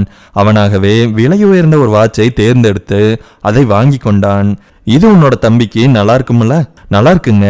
உங்களோட கலெக்ஷன்னா அது சும்மாவா என்று அவள் கேட்டதும் அவன் லேசாக சிரித்து வைத்தான். திரும்பவும் காரில் ஏறினார்கள். அமலாவின் வீட்டை அடைந்தார்கள். வீட்டை அடைந்த பொழுது அங்கே ஒரு பெரிய கூட்டமே இருந்தது. காரில் வந்து இறங்கும் அமலாவை பார்த்துவிட்டு, அமலாவோட ஹஸ்பண்ட் என்ன வேலைக்கு போறாருன்னு தெரியல, ஆனா கார்ல வந்து இறங்குறா. அது அவங்களுடைய சொந்தக்காரா இல்ல வாடகைக்காரான்னு தெரியல. இப்பவெல்லாம் ஃப்ரெண்டோட காரை எடுத்துட்டு வந்து சீன் போடுறது தானே ட்ரெண்டே. இப்படி பேசிக்கொண்டு அங்கே இருந்த கூட்டம் சிரித்து கொண்டிருந்தது. அந்த கூட்டத்தில் இருந்த பெண்களுக்கு அவள் ஒரு பெண் என்ற யோசனையே இல்லாமல் இருந்தது. சொல்லப்போனால் இவர்கள்தான் சமுதாயத்தின் ஆன்டி ஹீரோக்கள். யாரையும் உருப்படியாக வாழ விட மாட்டார்கள். நல்ல ட்ரெஸ் கூடயே இல்ல, கார்ல வந்தா மட்டும் போதுமா, பைத்தியகாரி மாதிரி வந்திருக்கா. இப்படி அவர்கள் பேசியது அவளுடைய காதில் விழுந்தது. அவனும் வரட்டும் என்று வாசலிலேயே காத்து கொண்டிருந்தாள். என்னடி அம்மா, உன்னோட ஹஸ்பண்டையும் கூட்டிட்டு வந்திருக்கியா?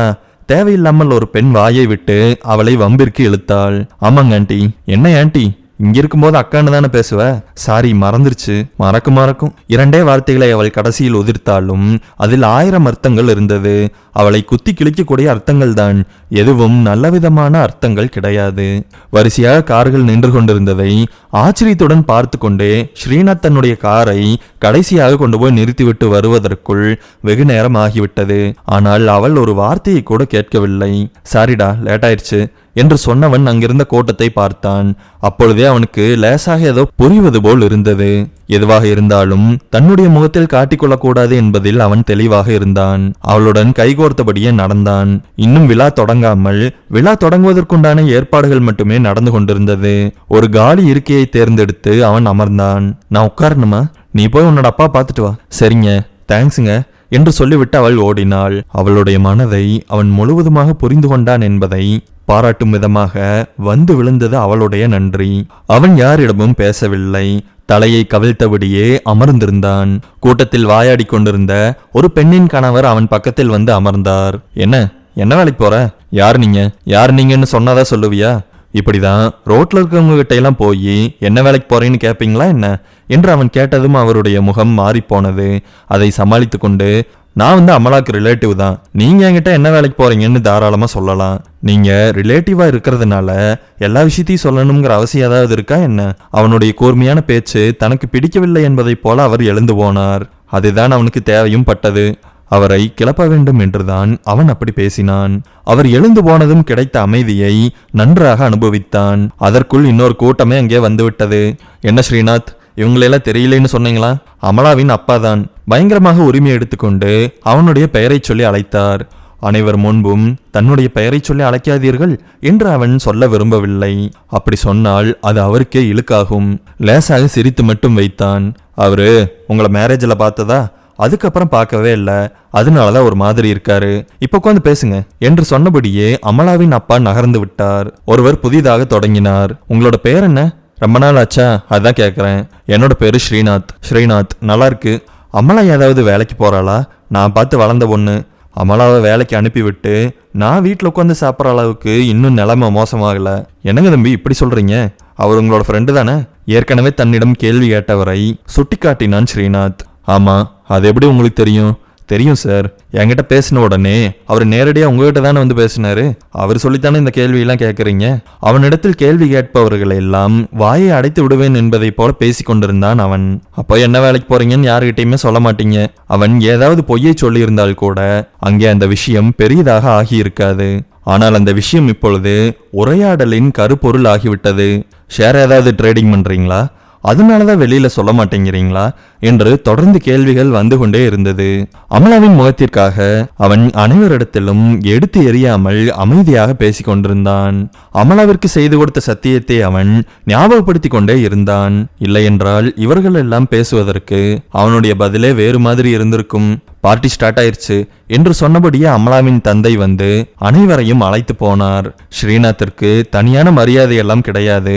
10ஓடு 11ஆகத்தான் அவன் அழைத்து செல்லப்பட்டான். இருந்தாலும் அமைதியாக இருந்தான். வசந்த் தன்னுடைய கைகளையும் கால்களையும் வீசி நடந்தபடியே அங்கே வந்தான். ஆனால் ஸ்ரீநாத்தின் கண்கள் வசந்தை பார்க்கவில்லை. அவன் அமலாவை தேடிக்கொண்டிருந்தான். அமலா கண்ணுக்கே படவில்லை. அமலா தூரத்தில் ஒரு அறையில் அழுது கொண்டிருக்கிறாள் என்று தெரிந்தால் அவனுடைய நடவடிக்கைகள் வேறு மாதிரி ஆகியிருக்கும். அமலா எங்கே என்று கேட்பதற்கும் ஆள் இல்லை. அமலா கைபேசியை காரில் வைத்து விட்டாள் என்பதை காரை நிறுத்திவிட்டு திரும்பவும் வரும்போதுதான் அவன் பார்த்திருந்தான். கண்களை துடைத்து கொண்டு முகத்தை கழுவி கொண்டு அவள் வந்தாள். ஏதோ விஷயம் சரியில்லை என்பதை புரிந்து கொண்டாலும் அவளிடத்தில் எதையும் கேட்கவில்லை. அவளை அழைத்து கொண்டு அங்கிருந்து அவன் கிளம்பவும் இல்லை. இரண்டையும் அவன் செய்திருக்கலாம். வசந்தின் நண்பர்கள் என்று பெரிய கூட்டமே அங்கே வந்திருந்தது. எல்லாம் அவனுடைய வயதையொத்த இளைஞர்களாக இருந்தார்கள். அவர்களுடைய முகங்களை எல்லாம் நன்றாக கவனித்து வைத்து கொண்டான் ஸ்ரீநாத். தற்காலிகமாக போடப்பட்டிருந்த மேடையில் யாரையும் நிற்க விடாமல் அவர்கள் மொத்தமாக நிரம்பியிருந்தார்கள். முதலில் மேடையை விட்டு இறங்கியது ஸ்ரீநாத் தான். அவனை யாரும் தடுக்கவில்லை. அடுத்ததாக மேடையிலிருந்து இறங்கியது அமலாதான். அவன் பக்கத்தில் போனால் அழுதாயா என்று எளிதாக கேட்டு விடுவான். அதனால் அவள் தூரத்தில் நின்றாள். அவன் அருகில் வந்தான். ஏன் கண்ணெல்லாம் கலங்கியிருக்கு? ஒன்னும் இல்லைங்க. இப்படி சொன்ன அவளை முறைத்து பார்த்துவிட்டு அவளுடன் நின்று கொண்டான். கேக்கை வெட்டினான் வசந்த். அவன் கேக்கை வெட்டி முடித்ததும் அதை எடுத்து மாற்றி மாற்றி பூசி விளையாடி கொண்டார்கள். யாருக்கு முன்பதற்கு ஒரு துளி கேக் கூட இல்லாமல் ஆனது. கேனப்பயிலுக என்று சத்தமாக அனைவருக்கும் கேட்கும்படியாக திட்டினான் ஸ்ரீநாத். எங்க வேண்டாங்க, கோவப்படலாமா? சும்மாதான் சொன்னேன். லூசுத்தாம வெட்டின கேக்கையெல்லாம் எடுத்து மூஞ்சில் அப்பிட்டா இங்க வந்திருக்கிறவங்களுக்கெல்லாம் சாப்பிட்றதுக்கு என்னத்தை கொடுக்கறது? அவன் பேசியது மேடையில் இருக்கும் அமலாவின் தந்தைக்கும் கேட்டது. பசங்க கேக்கையெல்லாம் எடுத்து அப்பிட்டாங்கன்னு யாரும் சங்கடப்பட வேண்டாம். புதுசா ஒரு கேக்க நான் வாங்கிட்டு வரேன். ஆர்டர் கொடுத்தாச்சு, வாங்கிட்டு வந்தா மட்டும் போதும். அந்த நேரத்தில் அழகான ஒரு பொய்யை சொன்னார் அவர். இந்த பார்ட்டி எதுக்காகன்னா, என்னுடைய மகன் படிப்பை முடிச்சுட்டான், அதோட சேர்த்தி அவனுடைய பர்த்டேவையும் கொண்டாடணுங்கிறதுக்காகத்தான் இவ்வளவு பெரிய பார்ட்டியே நான் ஆர்கனைஸ் பண்ணேன். அதுக்காக வந்த எல்லாருக்கும் ரொம்ப நன்றி. கேக் இன்னும் கொஞ்ச நேரத்துல வந்துடும். அதுக்கு முன்னாடி லேசான மியூசிக் பிளே ஆகும். டின்னர் சாப்பிட்றவங்க சாப்பிடலாம். அறிவிப்பை போல சொல்லிவிட்டு அவர் மேடையை விட்டு கீழே இறங்கினார். ஸ்ரீநாத்தை கண்டுகொள்ளாமல் அவனை தாண்டி நடந்தார். அமலா ஸ்ரீநாத்தின் முகம் எப்படி இருக்கிறது என்று பார்த்தாள். நிர்ச்சலனமாக முகத்தை வைத்திருந்தான் அவன். அமலா ஸ்ரீநாத்துடன் பேசலாம் என்று நினைத்த பொழுது அவளை யாரோ அழைத்தார்கள். இருங்க, கூப்பிடுறாங்க, போயிட்டு வாமா, ஒன்னும் பிரச்சனை இல்லை. அவன் தனியான ஒரு இருக்கையை எடுத்து யாருடனும் பேசாமல் அமர்ந்து கொண்டான். 3/4 மணி நேரம் எந்தவிதமான பயனும் இல்லாமல் நகர்ந்தது. அமலா எங்கே போனாள் என்றே தெரியவில்லை. வேண்டுமென்றே அவள் வராமல் இருக்க மாட்டாள் என்று அவனுக்கு தெரியும். ஒரு வயதானவர் வந்து ஸ்ரீநாத்தின் தோள்களில் கையை வைத்தார். என்ன சார், உங்களோட மாமனார் கூப்பிடுறாரு. என்ன கூப்பிடுறாரா? எங்க இருக்காரு? வீட்டுக்கு பின்னாடி. சொல்லும் பொழுதே அவருடைய வாயிலிருந்து விஸ்கியின் நாற்றம் அடித்தது. இல்ல சார், நான் வரல. பார்ட்டிக்கு தானே கூப்பிடுறாரு. ஆமா வாங்க, இதுல என்ன இருக்கு? இதுக்கு தானே இந்த மாதிரி பார்ட்டிக்கெல்லாம் வர்றது என்று சொன்னபடியே அவனையும் கேட்காமல் அவனுடைய கையை பற்றி அவர் இழுத்து போகலானார். வயதானவர் என்பதால் எந்தவிதமான எதிர்ப்பையும் காட்டாமல் அவரை பின்தொடர்ந்தான் ஸ்ரீநாத். இவர்தான் என்னோட மாப்பிள்ள. முழு போதையில் இருந்த அமலாவின் தந்தை அனைவருக்கும் அந்த நேரத்தில் தேவையில்லாமல் ஸ்ரீநாத்தை அறிமுகப்படுத்தி வைத்தார். எதற்கும் இருக்கட்டுமே என்று இவன் போலியாக சிரித்தான். உங்க மாப்பிள்ள என்ன பண்றாரு என்று முதலில் இருந்து அவர்கள் தொடங்கினார்கள். அங்கே யார் யாரெல்லாம் உடல் நலத்திற்கு தீங்கான மதுவை உட்கொள்கிறார்கள் என்று ஸ்ரீநாத் ஆழமாக கவனித்தான். திடீரென்று ஒரு அதிர்ச்சி அவனை தாக்கியது. கூட்டத்தோடு கூட்டமாக வசந்தும் அவனுடைய நண்பர்களும் குடித்து கொண்டிருந்தார்கள். தன்னுடைய மகன் படித்து முடித்து விட்டான் என்று பெருமையாக பேசிக் கொண்டிருந்த தந்தையின் முன்பு அவன் குடித்து கொண்டிருந்தான். அங்கே இருந்தவர்களும் அதற்கு எந்தவிதமான எதிர்ப்பையும் காட்டவில்லை என்பது நன்றாகவே தெரிந்தது. ஸ்ரீநாத்தும் அவர்களைப் போலவே அந்த விஷயத்தை பெரியதாக்காமல் அமைதியாக நின்று கொண்டிருந்தான். மாப்ள, உங்ககிட்ட தான் கேக்குறாங்க. நீங்க என்ன வேலைக்கு போறீங்கன்னு நீங்களே சொல்லுங்க. நான் யாருகிட்டையும் எந்த வேலைக்கு போறேன்னு சொல்றதில்ல சார். அது என்ன ராணுவ ரகசியமா? சொல்ல வேண்டியது தானே. நான் யாருகிட்டையும் ₹1 வேணும்னு போய் நிக்கிறது இல்ல சார். அப்புறம் நான் எதுக்கு சொல்லணும்? அப்புறம் இங்க இருக்கிற முக்கால்வாசி பேரை எனக்கு தெரியவே தெரியாது. என்னோட மாமனார நான் கூடிய சீக்கிரத்துல மறந்தாலும் மறந்துடுவேன். அவன் வெறுப்புடன் தான் சொன்னான் என்றாலும் அங்கே இருந்தவர்கள் சிரித்தார்கள். சரி, நீங்க கன்டினியூ பண்ணுங்க, நான் வெளியில போறேன் சொல்லிவிட்டு அவன் நகர முற்பட்டான். வீட்டில இருந்து என்னதான் பண்ணுவீங்க? இது தேவையில்லாத கேள்வி என்று அவனுக்கு தெரியும். சும்மா இருப்பேன். நான் எதுக்காக கேட்கறேன்னா, இப்பெல்லாம் பேப்பர் பிளேட்டு அது இதுன்னு சொல்லிட்டு வீட்டிலே செய்யற மாதிரி நிறைய ஜாப் வந்துருச்சுல்ல, அதனால கேட்டேன். ஏன் சார், நீங்க ஏதாவது பேப்பர் பிளேட் வியாபாரம் பண்றீங்களா? கேள்வியை கேட்டவரின் முகம் ஸ்ரீநாத்தின் பதில் கேள்வியால் இருண்டு போனது. ஸ்ரீநாத், அவங்கெல்லாம் என்னோட ஃப்ரெண்ட்ஸு. ஒரு உரிமை கலந்த அதிகாரத்துடன் பேசினார் அமலாவின் தந்தை. வீட்ல 24 மணி நேரமும் சும்மா இருந்தா போர் அடிக்காது? திரண்டு வந்த கோபத்தை எல்லாம் அணை போட்டு தடுத்து நிறுத்தி விட்டு, போர் அடிக்காது சார், நாய் மாதிரி வேலைன்னு ஓடுறதுக்கு இது பரவாயில்ல. என்ன உங்க மாப்பிள்ள வேலைக்கு போலைங்கிறதே பெருமையா சொல்லிக்கிட்டு இருக்காரு. வீட்டு வேலையெல்லாம் அவர் தான் பாத்துக்குவாரோ?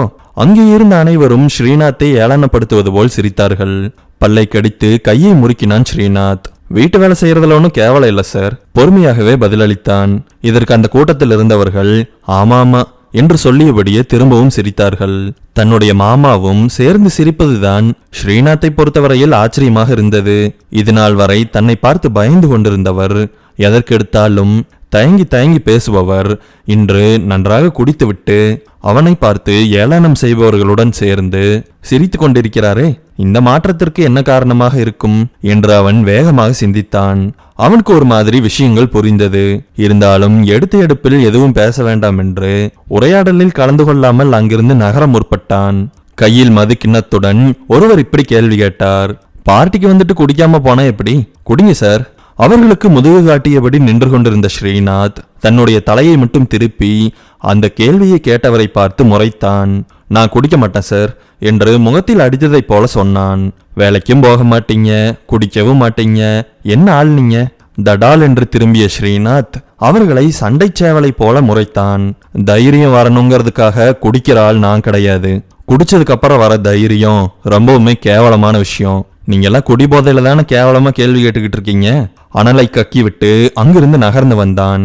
அமலாவுக்கு செய்து கொடுத்த சத்தியத்தால் மட்டுமே அவன் அமைதி காத்தான். இல்லையென்றால் அங்கே நடந்திருக்கும் சம்பவங்கள் வேறு மாதிரி இருந்திருக்கும். வீட்டிற்கு முன்புறம் வந்தபொழுது அவனால் அமலாவை நன்றாகவே பார்க்க முடிந்தது. அவனை எப்படி சுற்றி வளைத்து அனைவரும் கேள்வி கேட்டு அவமானப்படுத்தி கொண்டிருந்தார்களோ அதே போல அவளையும் கேள்வி கேட்டு அவமானப்படுத்தி கொண்டிருந்தார்கள். அமலா அழுது கொண்டிருப்பாள் என்று நினைத்தவன் அவளுடைய முகத்தை பார்த்தான். அவள் முகம் மிகவும் தெளிவாக இருந்தது. ஏண்டி அம்மா, உன்னோட புருஷன் வேலைக்கு போறானான்னு கேட்டது தப்பா? தப்புதான். இதுவரைக்கும் உங்களோட புருஷன் என்ன வேலைக்கு போயிருக்காருன்னு நான் கேட்டிருக்கேனா? கேட்டதில்லதான். உன்னோட வயசும் என்னோட வயசும் ஒன்னா? வயசு மட்டும் ஏறிட்டா போதுமா? மெச்சூரிட்டி தேவையில்லையா? உங்களை மாதிரி மெச்சூரிட்டி இல்லாத வயசான ஆளுக தான் நாட்டையே கெடுத்துக்கிட்டு இருக்காங்க.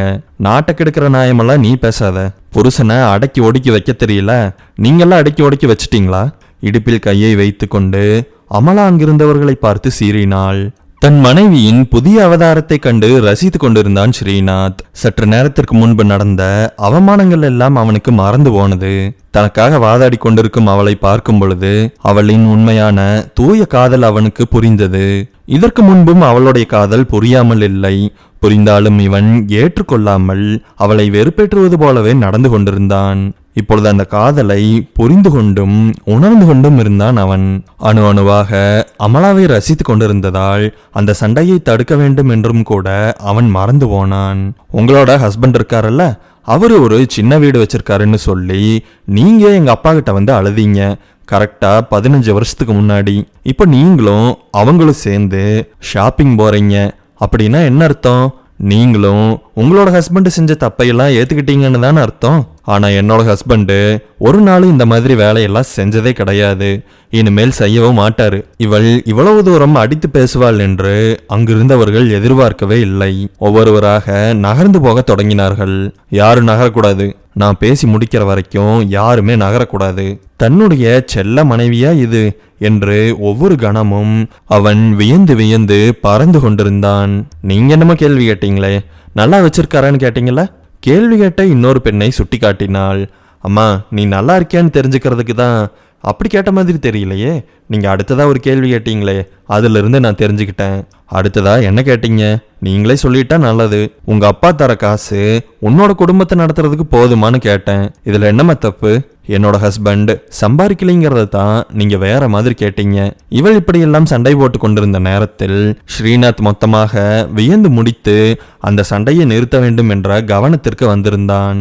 அமலாவை நெருங்கினான். சாரி லேடிஸ், அவங்க பேசினதை நீங்க தப்பா எடுத்துக்காதீங்க. நாங்க இந்த பார்ட்டியில் இருக்கிறது தானே தப்பு. நாங்க 2 பேரும் கிளம்பிடுறோம். அமலா, கிளம்புறையா?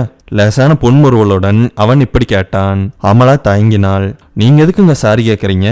சொசைட்டில 4 பேர் 4 விதமா கேள்வி கேட்கதான் செய்வாங்க. அதுக்கெல்லாம் நம்ம டென்ஷன் ஆகக்கூடாது. இதுவரை நீங்கள் கேட்ட கேள்வி எல்லாம் எனக்கு பெரிய விஷயமே இல்லை என்ற கருத்து அவனுடைய உரையாடலில் பொதிந்திருந்தது. அமலாவின் கையை பற்றி கொண்டு நடந்தான். அமலா, நம்ம கிளம்ப வேண்டிய டைம் வந்துருச்சு. இனிமேல் இந்த பார்ட்டியில இருந்தா நம்மனால அவங்களுக்கெல்லாம் தொந்தரவு. சொல்லிக்கொண்டே அவன் வாசல் வரை நெருங்கி விட்டான். ஏங்க, என்னம்மா? என்னோட பேகை அங்கேயே வச்சுட்டு வந்துட்டேன். இரு, நான் போய் எடுத்துட்டு வரேன். திரும்பவும் அவள் மட்டும் உள்ளே போனால் அங்கிருந்தவர்கள் ஒரு மாதிரி பார்ப்பார்கள் என்று அவனுக்கு தெரியும். ஆதலால் அவன் மட்டும் உள்ளே போனான். அவளை ஒரு மாதிரி பார்ப்பதற்கு பதிலாக உடம்பை கூச செய்யும்படியாக இப்பொழுது அனைவரும் ஸ்ரீநாத்தை பார்த்தார்கள். அதை அவன் பெரிதுபடுத்தவில்லை. அமலாவுடைய கைப்பையை தேடி எடுத்த பொழுது அடுத்த சம்பவத்திற்கு உண்டான ஆரம்ப விஷயங்கள் நடந்தேறின. ஏன் கிளம்பிட்ட என்று ஒரு இளவயது பையனின் குரல் கேட்டது. அமலாவின் கைப்பையை எடுத்துக்கொண்டு நிமிரும் பொழுது அந்த குரலுக்கு சொந்தக்காரனை பார்த்தான் ஸ்ரீநாத். அந்த குரலுக்கு சொந்தக்காரன் வசந்த் என்பதை அவனால் நம்ப முடியவில்லை. அவனுக்கு பின்புறமாக ஆட்டு கூட்டத்தைப் போல அவனுடைய மோசமான நண்பர்கள் நின்று கொண்டிருந்தார்கள். அவர்கள் எவ்வளவு மோசமானவர்கள் என்பதை காட்டி கொடுத்தது அவர்களுடைய உடை. அது மட்டுமல்லாமல் அவர்கள் நின்று கொண்டிருந்த தோரணை. இதுவரை தன்னை நிமிர்ந்து கூட பார்க்காத வசந்த் மரியாதை இல்லாமல் பேசுவது ஸ்ரீநாத்திற்கு வருத்தமாகத்தான் இருந்தது. கூட்டம் அவன் நன்றாக திட்டு வாங்கட்டும் என்பதை போல கையை கட்டிக்கொண்டு அந்த சண்டையை பார்த்து கொண்டிருந்தார்கள். என்ன கேட்ட பதிலே சொல்ல மாட்டேங்கிற? ஆமாப்பா, வீட்டுக்கு கிளம்பிட்டேன். நீ நினைச்சா நீயே கிளம்பிடுவ, அப்படிதானே? ஸ்ரீநாத்தின் உண்மை முகம் தெரிந்திருந்தால் அவன் நின்ற இடத்திலேயே மயக்கம் போட்டு விழுந்திருப்பான். ஸ்ரீநாத்தை சாதாரண வேலையில்லாத ஒரு ஆள் என்று நினைத்ததாலேயே அவன் தைரியமாக பேசி கொண்டிருந்தான். பார்ட்டி முடிஞ்சிருச்சுல்ல, அதனாலதான் கிளம்புறேன். இப்படி சொல்லிவிட்டு அங்கிருந்து திரும்பி 2 அடிகள் தான் எடுத்து வைத்திருப்பான். டேய் நில்றா, என் நண்பனை நீ டார்ச்சர் பண்ணியாமா என்று ஒரு குரல் கேட்டது. வசந்தின் நண்பன் தான் இப்படி ஒரு கேள்வியை கேட்டிருந்தான். நான் என்ன டார்ச்சர் பண்ண? பொறுமையாக இந்த விஷயத்தை சமாளித்து விட்டு வெளியே நின்று கொண்டிருக்கும் அமலாவுடன் கிளம்பி விடலாம் என்பதே அப்போதைய ஸ்ரீநாத்தின் சிந்தனையாகும். மாமே, என்னை படிக்க வைக்கிறான்னு சொல்லி ஊரெல்லாம் இவன் பெரிய புடுங்கி மாதிரி சொல்லிட்டு தெரியுறான். கேட்டையா? எப்படிடா நீ அப்படியெல்லாம் சொல்லலாம்? மௌனமாக இருந்தான் ஸ்ரீநாத். ஆனால் அவனுடைய நரம்புகள் எல்லாம் முறுக்கி கொண்டுதான் இருந்தது. உடலின் தசைகள் எல்லாம் இறுகி ஒரு பாறையை போல இருந்தது. என் ஃப்ரெண்டு கேட்கறான்ல, பதில் சொல்றா. உள்ளே போன ஸ்ரீநாத் வெளியே வரவில்லை என்பதை புரிந்து கொண்ட அமலா இந்த நேரத்தில் வந்து சேர்ந்தாள். வசந்த், என்ன பேசிட்டு இருக்க? ஏய் தள்ளி போடி. புருஷன் வந்த உடனே அப்படியே ஓடினவுதானே நீ?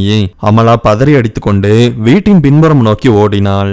அநேகமாக அவள் தன்னுடைய தந்தையைத்தான் அழைக்கப் போயிருப்பாள் என்று ஸ்ரீநாத்திற்கு தெரியும். அவர் வந்து எதையும் சிறப்பாக செய்யப்போவதில்லை என்பதும் அவனுக்கு தெரியும். அவன் அவரை ஒரு பெரிய ஆளாகவே கணக்கிட்டதில்லை. சமீப காலமாக அவருடைய பெயரே அவனுக்கு மறந்து போனது. அமலாவின் தந்தை என்று மட்டுமே அவன் நினைவில் வைத்திருந்தான். அப்பா, அப்பா, முன்னாடி ஒரு சண்டைப்பா. கையில் மதுக்குப்பியுடன் நின்று கொண்டிருந்த அவசரமில்லாமல் நடந்து வீட்டின் முன்புறம் வந்தார். அப்பா, நீ இனிமேல் இவனுக்கு அடிமையா இருக்க வேண்டியதில்லை. கரெக்டரா மகனே? ஒரு போதையான சிரிப்புடன் அவர் இப்படி சொன்னார். என்னப்பா, நீங்க சண்டையை கட்டுப்படுத்துவீங்கன்னு பார்த்தா அவங்க கூட சேர்ந்து பேசிக்கிட்டு இருக்கீங்க. இதைத்தான் நீ சண்டைன்னு சொன்னியா? அவன் தன்னுடைய உரிமை என்னன்னு தானே சொல்லிக்கிட்டு இருக்கான். அவருடைய வார்த்தைகள் குளறி குளறி வந்தது. ஏங்க வாங்க, இங்க நிக்க வேண்டாம், நீங்க சொன்ன மாதிரியே கிளம்பிடலாம். மரம் போல நின்று கொண்டிருந்த ஸ்ரீநாத்தை தோளில் கை வைத்து தள்ளினாள் அமலா. கூட்டிட்டு போ, உனக்கும் அவனுக்கும் வேலை இருக்கும். இரட்டை அர்த்தத்தில் வசந்தின் நண்பன் பேசினான். வெக்கமே இல்லாமல் வசந்தும் அவனுடைய நண்பர்களும் சிரித்தார்கள். அந்த இருட்டான சூழ்நிலை தெளிய முடியாத அளவு போதை, தன்னை புகழ்பாடக்கூடிய நண்பர்கள் எல்லாம் அந்த நேரத்தில் இருந்ததால் தான் ஒரு ராஜா என்றே நினைத்து கொண்டான் வசந்த். அப்பா, அவங்க பேசுறதையெல்லாம் நீங்க தடுத்து நிறுத்த மாட்டீங்களா? கோபமாக தன் தந்தையிடம் அவள் திரும்பினாள். உதட்டை சுளித்து தலையை திருப்பி அமலாவை மதிக்காமல் புறம் தள்ளினார் அவர். வாங்க போலாம் என்று திரும்பவும் அழைத்தாள் அமலா. ஆமா, சீக்கிரமா போய் வேலையை ஆரம்பிங்க. இப்படி வசந்த் சொன்னதுதான் மாயம். இரும்பு கரத்தின் விரல்களையும் மடக்கி முறுக்கியபடியே தன்னுடைய தலையை திருப்பி அமலாவை கண்ணோடு கண் பார்த்தான் ஸ்ரீநாத். தான் செய்து கொடுத்த சத்தியத்தை மீறுவதற்கு ஒப்புக்கொள்வாயா என்று கேட்பதைப் போல் இருந்தது அவனுடைய பார்வை. என்னங்க பார்த்துட்டு இருக்கீங்க? அவனோட முகத்திலே ஒண்ணு வைங்க. இப்படி அவள் சொன்னதுதான் மாயம். வசந்தின் முகத்தில் இடியை போல் வந்து இறங்கியது ஒரு குத்து. சடக்கென்ற கழுத்து உடையும் சத்தத்துடன் அவன் தரையில் விழுந்தான். அடுத்ததாக அவனுடைய நண்பர்களை நோக்கி திரும்பினான் ஸ்ரீநாத். அமலா, தள்ளிக்கோ, கர்ஜித்து விட்டு முதலில் மோசமாக பேசியவனின் கழுத்தை அழுத்தமாக பிடித்தான். ஏற்கனவே தன்னுடைய நண்பன் உயிரோடு இருக்கிறானா அல்லது இறந்து விட்டானா என்ற குழப்பத்தில் இருந்தவர்கள் அவன் தங்களை அடிக்க வந்ததும் பயந்து போனார்கள். அங்கே இருந்த கூட்டம் பெரிய சண்டையை பார்ப்பதற்கு தயாராகி கொண்டிருந்தது. பயத்தை சமாளித்துக் கொண்ட ஒருவன் கையை தூக்கி ஸ்ரீநாத்தை குத்துவதற்கு முயற்சி செய்தான். அந்த கையை பிடித்து இழுத்து தன்னுடைய வலதுகாலின் முட்டியில் அவனுடைய முகத்தை மோதவிட்டான். வேகமாக வந்து லாரியில் மோதிய ஒரு ஆட்டோவை போல் ஆனது அவனுடைய நிலை. அடுத்ததாகவும் ஒருவன் வந்தான். அவனை யோசிக்காமல் தூக்கி அப்படியே ஒரு மேஜையின் மீது வீசினான் ஸ்ரீநாத். அடுத்ததாக ஒருவன் கையில் வைத்திருந்த கண்ணாடி குவளையை ஸ்ரீநாத்தை நோக்கி வீசினான். அவன் வீசுவதற்கு முன்பே ஸ்ரீநாத் அவனுடைய வயிற்றில் எட்டி உதைத்திருந்தான். கண்ணாடி குவளை அவன் வீசிய திசையை நோக்கி நகராமல் வேறெங்கேயோ போய் விழுந்தது. இப்படியே ஒவ்வொருவராக அடித்து கிழித்து கொண்டிருந்தான் ஸ்ரீநாத். ஸ்ரீநாத், அவங்கள விட்டுருங்க என்று சொன்னபடியே ஸ்ரீநாத்தின் காலை பிடித்தார் அமலாவின் தந்தை. அவருடைய கழுத்திலேயே மிதித்தான். மிதித்துவிட்டுத்தான் அமலாவின் ஞாபகமே வந்தது. அமலாவை பார்த்தபொழுது அவள் ஒரு கற்சிலையை போல நின்று கொண்டிருந்தாள். அவளுக்கும் இதில் சம்மதம்தான் என்று தெரிந்ததும் அடுத்ததாக அந்த கூட்டத்தையே திடுக்கிடச் செய்யும்படியாக ஒரு விஷயத்தை செய்தான். ஏற்கனவே அவன் வேலைக்கு போனானா போகவில்லையா, வீட்டிலிருந்து என்ன செய்கிறாய் என்ற கேள்விகளால் அவனை துளைத்தெடுத்து கொண்டிருந்தவர்களை தேடினான்.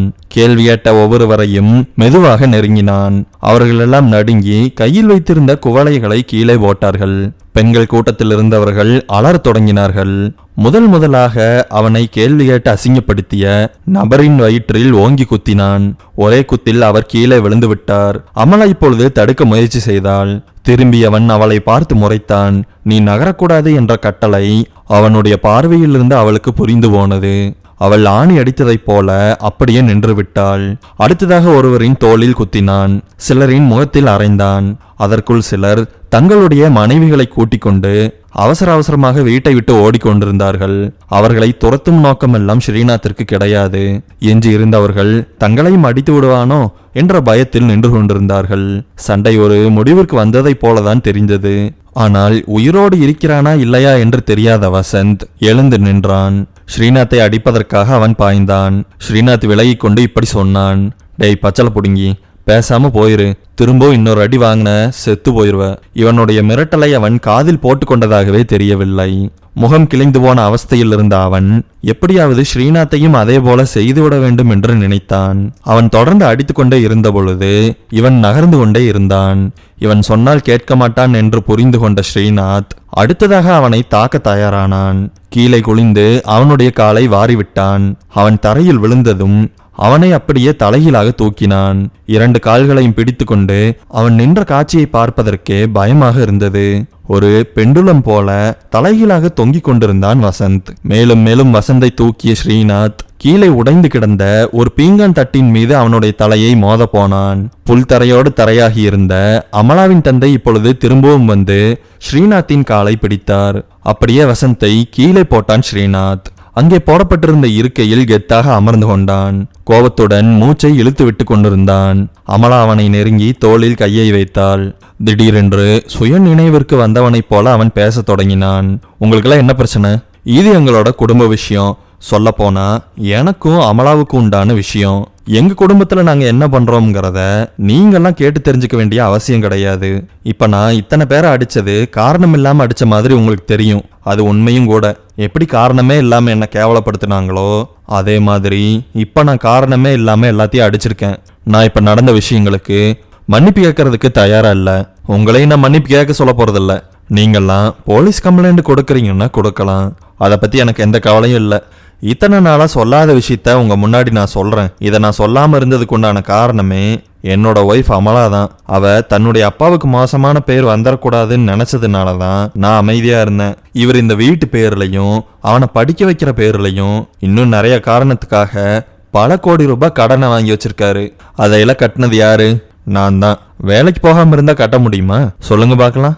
நான் இந்த விஷயத்த வெளியில சொல்லாம இருந்தேன். ஆனா நான் சொல்லாம இருக்கிறதையே சாதகமா ஆக்கிட்டு அமலாவோட அப்பாவும் தம்பியும் என்னை கேவலப்படுத்துறத ஏத்துக்கவே முடியாது.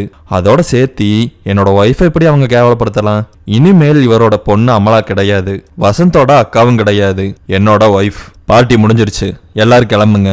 அடிபட்டவர்களை தூக்கி கொண்டு அங்கிருந்து மெதுவாக அனைவரும் நகர்ந்தார்கள். அமலா அவனுடைய தோளில் கையை வைத்தாள். அவனை அடித்துவிடு என்று ஒரே ஒரு வார்த்தையை சொன்னதற்காக மொத்த பார்ட்டியையும் அவன் தலைகீழாக்கி விட்டான். நான் தான் இங்கே ராஜா என்று சொல்லாமல் சொல்லியிருந்தான் ஸ்ரீநாத். அதற்கு துணையாக அவளும் இப்பொழுது இருக்கிறாள் என்பதுதான் ஆச்சரியம். அவளிடத்தில் நிறைய மாற்றங்கள் இருப்பதாகவே ஸ்ரீநாத்திற்கு தோன்றியது. எங்க கிளம்பலாமா? நீ கார்ல போய் வெயிட் பண்ணமா, எனக்கு கொஞ்சம் வேலை இருக்கு என்று சொன்னவன் அவளை அனுப்பிவிட்டு அங்கே கீழே விழுந்து கிடந்த வசந்தின் நண்பனை நெருங்கினான். அவனுடைய கைப்பையை எடுத்துக்கொண்டான். அதை எடுக்கும் பொழுது கீழே கிடந்தவன் துள்ளினான். அவனுடைய கழுத்திலேயே மிதித்துவிட்டு பையை எடுத்துக்கொண்டு காரை நோக்கி நடந்தான் ஸ்ரீநாத். அந்த பேக்ல என்னங்க இருக்கு? ஒன்னும் இல்லம்மா என்று சொன்னவன் காரை கிளப்பினான். மனைவிமார்கள் கணவனை தாங்கியபடியே நடந்து கொண்டிருந்தார்கள். அமலா தலையை கவிழ்த்து கொண்டாள். இது அவர்களுக்கு தேவைதான் என்று மனதின் ஒரு பக்கம் சொல்லி கொண்டிருந்தாலும் இந்த காயங்களும் வலிகளும் கொஞ்சம் அதிகமோ என்றும் கூட மனதின் இன்னொரு பக்கம் சொல்லி கொண்டிருந்தது. பயணப்பட்டு கொண்டிருந்த பொழுது ஸ்ரீநாத் இப்படி கேட்டான். நான் கொஞ்சம் ஓவரா நடந்துகிட்டனோ தெரியலைங்க, ஆனா நான் உங்களோட சைடு தான்.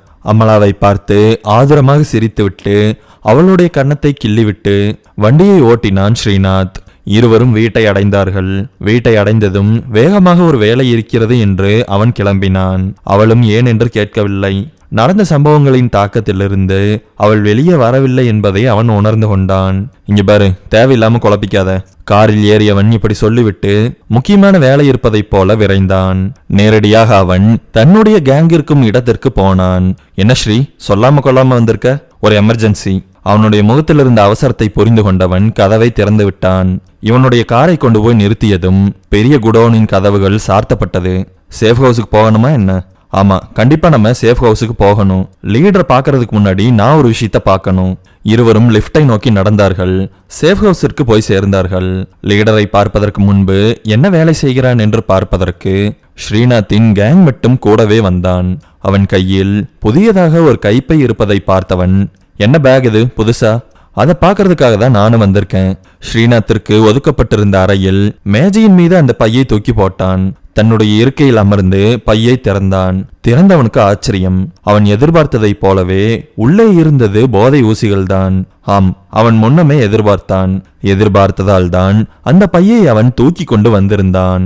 வசந்தும் அவனுடைய நண்பர்களும் சாதாரண மதுபோதையில் இருப்பதாக தெரியவில்லை. அவர்களுடைய கண்கள் இயல்பு நிலைக்கு மீறியும் சொருகி இருந்தது. அப்படியானால் அவர்கள் மதுவை மட்டும் உட்கொள்ளவில்லை, மாறாக ஊசியையும் எடுத்திருக்கிறார்கள். இந்த விஷயத்தை ஸ்ரீநாத் கண்டுபிடிப்பதற்கு துணையாக இன்னொரு விஷயமும் இருந்தது. அதுதான் அவர்கள் பயன்படுத்திய பை. அந்த பை வித்தியாசமானது. பொதுவாக கிரைம் கேங்கில் இருப்பவர்கள் பயன்படுத்தும் பையை போல் அது இருந்ததுதான் ஸ்ரீநாத்திற்கு ஆச்சரியமாக இருந்தது. ஊசிகளை கேங்கிலிருந்து எடுத்து கொண்டு போய் வெளியே விற்பதற்கு இது போன்ற பையைத்தான் பயன்படுத்துவார்கள். அப்பொழுதுதான் அடிக்கடி தொடர்ந்து வாங்கும் நபர்கள் அந்த பையை அடையாளம் கண்டுகொள்வார்கள். இந்த பையை வசந்தின் நண்பன் வைத்திருந்ததால் அவனும் ஏதோ ஒரு கேங்கின் மெம்பராகத்தான் இருக்க வேண்டும்.